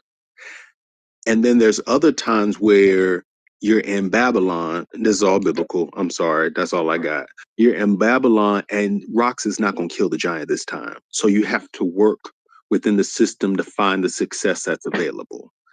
What I hear from Sandra is possibly in the situation, in her mind, the wisdom is this little thing that you're trying to fight ain't worth fighting for. You could probably get what you want easier by moving to a better situation. I hear a woman who gave a piece of wisdom rather than pushing you to fight for something that you might still be struggling in the future. So I would choose a woman. Sandra is not my woman, so she has no accountability for me. But I would choose a woman that would be wise enough to see what's worth fighting for and what's actually a waste of time. And I would say that wisdom will probably lead to 10 more successes than to be fighting for something that really can't yield anything profitable. Gosh, and that's pretty much how I was saying. And even when I had gave the example of the company I was working for, I literally, his situation was worse than mine, but I had a plan. My plan was to do exactly what I did. And I put together a nice little paper trail on their asses. And yeah, I got compensated. And on top of that, I got a better opportunity. I didn't quit my job and just do that. No. But I went and was able to receive an opportunity that was better for me in the midst of. And that's all I was saying to him to do. Because if I'm working at a place and I don't feel the company is appreciating me, I don't feel like I am, I'm being treated a certain way. I'm going to be in the midst of seeing, there's something else out there. And I'm not happy here. But in his case was much different than mine. He didn't have to go through months of what I did, but I had a reason why I did what I did. Him, when he went to his upper management, they rectified it. So he said that after the fact. So I was like, okay, well then that's fine. It seemed like your job, supported you and they made the certain movements, and that's good. All I'm saying is this. I would prefer a woman in my life that's gonna say, hey, listen, go ahead on and fight it. If you know that you're being treated a certain kind of way, fight it. I don't want a woman in my life that's gonna tell me to deal with it. If not, move on. You're not. That's not what I said, and I'm not in your life. I'm not a woman in your life, but that's not what I stated. What I stated, I didn't tell you to submit and deal with it. I never said any of those things. I never said any of that. I don't know where this is coming from. I never said that. Not under them pretense. But so let me ask you this then. What do you think the solution is for my problem dealing with where I'm at and what I'm going through as far as a black man, white community, folks is making all these things that see, let me tell you why I have no understanding. Because y'all do not understand how much I fight for us. Y'all don't get it. You're not gonna get it unless you're where I'm at. So my thing is, what would be your solution to a black man on how to deal living in an all-white community, dealing with the racist comments, dealing with the shit that I have to deal with? And then when somebody tells me that I have to kind of soak it up, kind of funnel, I'm a warrior. I just don't understand that premise. I don't get it. It doesn't make sense to me when you asking me to fold, bend over backwards. What do black woman want a man? So you're not being accurate. So Joshua, let me kind of like use the follow the conversation here. So we were and Prince, I just asked not to interrupt me. I'm giving him the rundown. So we were talking about the whole Trump thing, right? And he was talking about there was another guy in here, and they were talking about the whole dog and cat comment. And he was saying that, well, black people look like Haitian. He said that puts a target on our back. And so I said, well, how is that putting a target on our back? He said, because, it could fuck with our livelihood. And I said, well, how is that? He said, well, if I'm out, and a white person's out with a pet, and I'm walking and I might get close, they might pull out a gun and shoot me.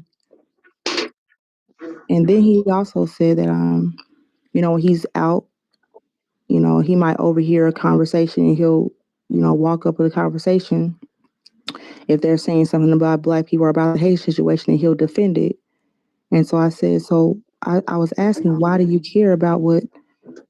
Because I would probably think they're probably ignorant if they're talking shit about about it or saying bad things in the midst of their conversation. So I said, why would you take the time out of your day to go up to their conversation that you was walking past, whatever, or overheard, and feel the need to get into a debacle about people that don't give a fuck about you anyway? And so that's where that he's talking about right now. Okay, so she's mostly right, but my standpoint is, I don't walk up on nothing. Ever tell you the truth. I'm just kind of in the midst of it. I don't have to walk up. I just have to defend it and see what black people don't understand is why everybody's talking about this and that, and why everybody's rumming on and doing what they got to do. I'm standing in the midst of white people and I'm defending us. And I'm saying, hey, listen, we all don't eat cats. Okay? We're not going to take your pets. I don't know what Donald Trump told you, but that's not all. Them are Haitians. Yeah, they look like us. They're not us. Them are Haitians. And I have to have these conversations that most folks don't have to have because you don't live in a primary, you don't live in a white community. You don't have to have this conversation and break stuff down and explain yourself and do all of that stuff when you live in a primary. I mean, your community is black. No, it's not. I mean, I'm just saying. Okay, put it like this: you live in the Asian community. Okay, it's predominantly Asian, white, suburban. okay. But if you're there as a black woman and you hear them misrepresenting you, how easy for you to remain silent? Or are you gonna say, hey, wait, you're taking it out of context? Or wait, no, all black people don't do this. See, where I live at, I live in Rollins, Wyoming, and I state that again because y'all don't even know where the hell that's at. Y'all can't even tell me where I'm located at on the map unless you go look at it. You don't know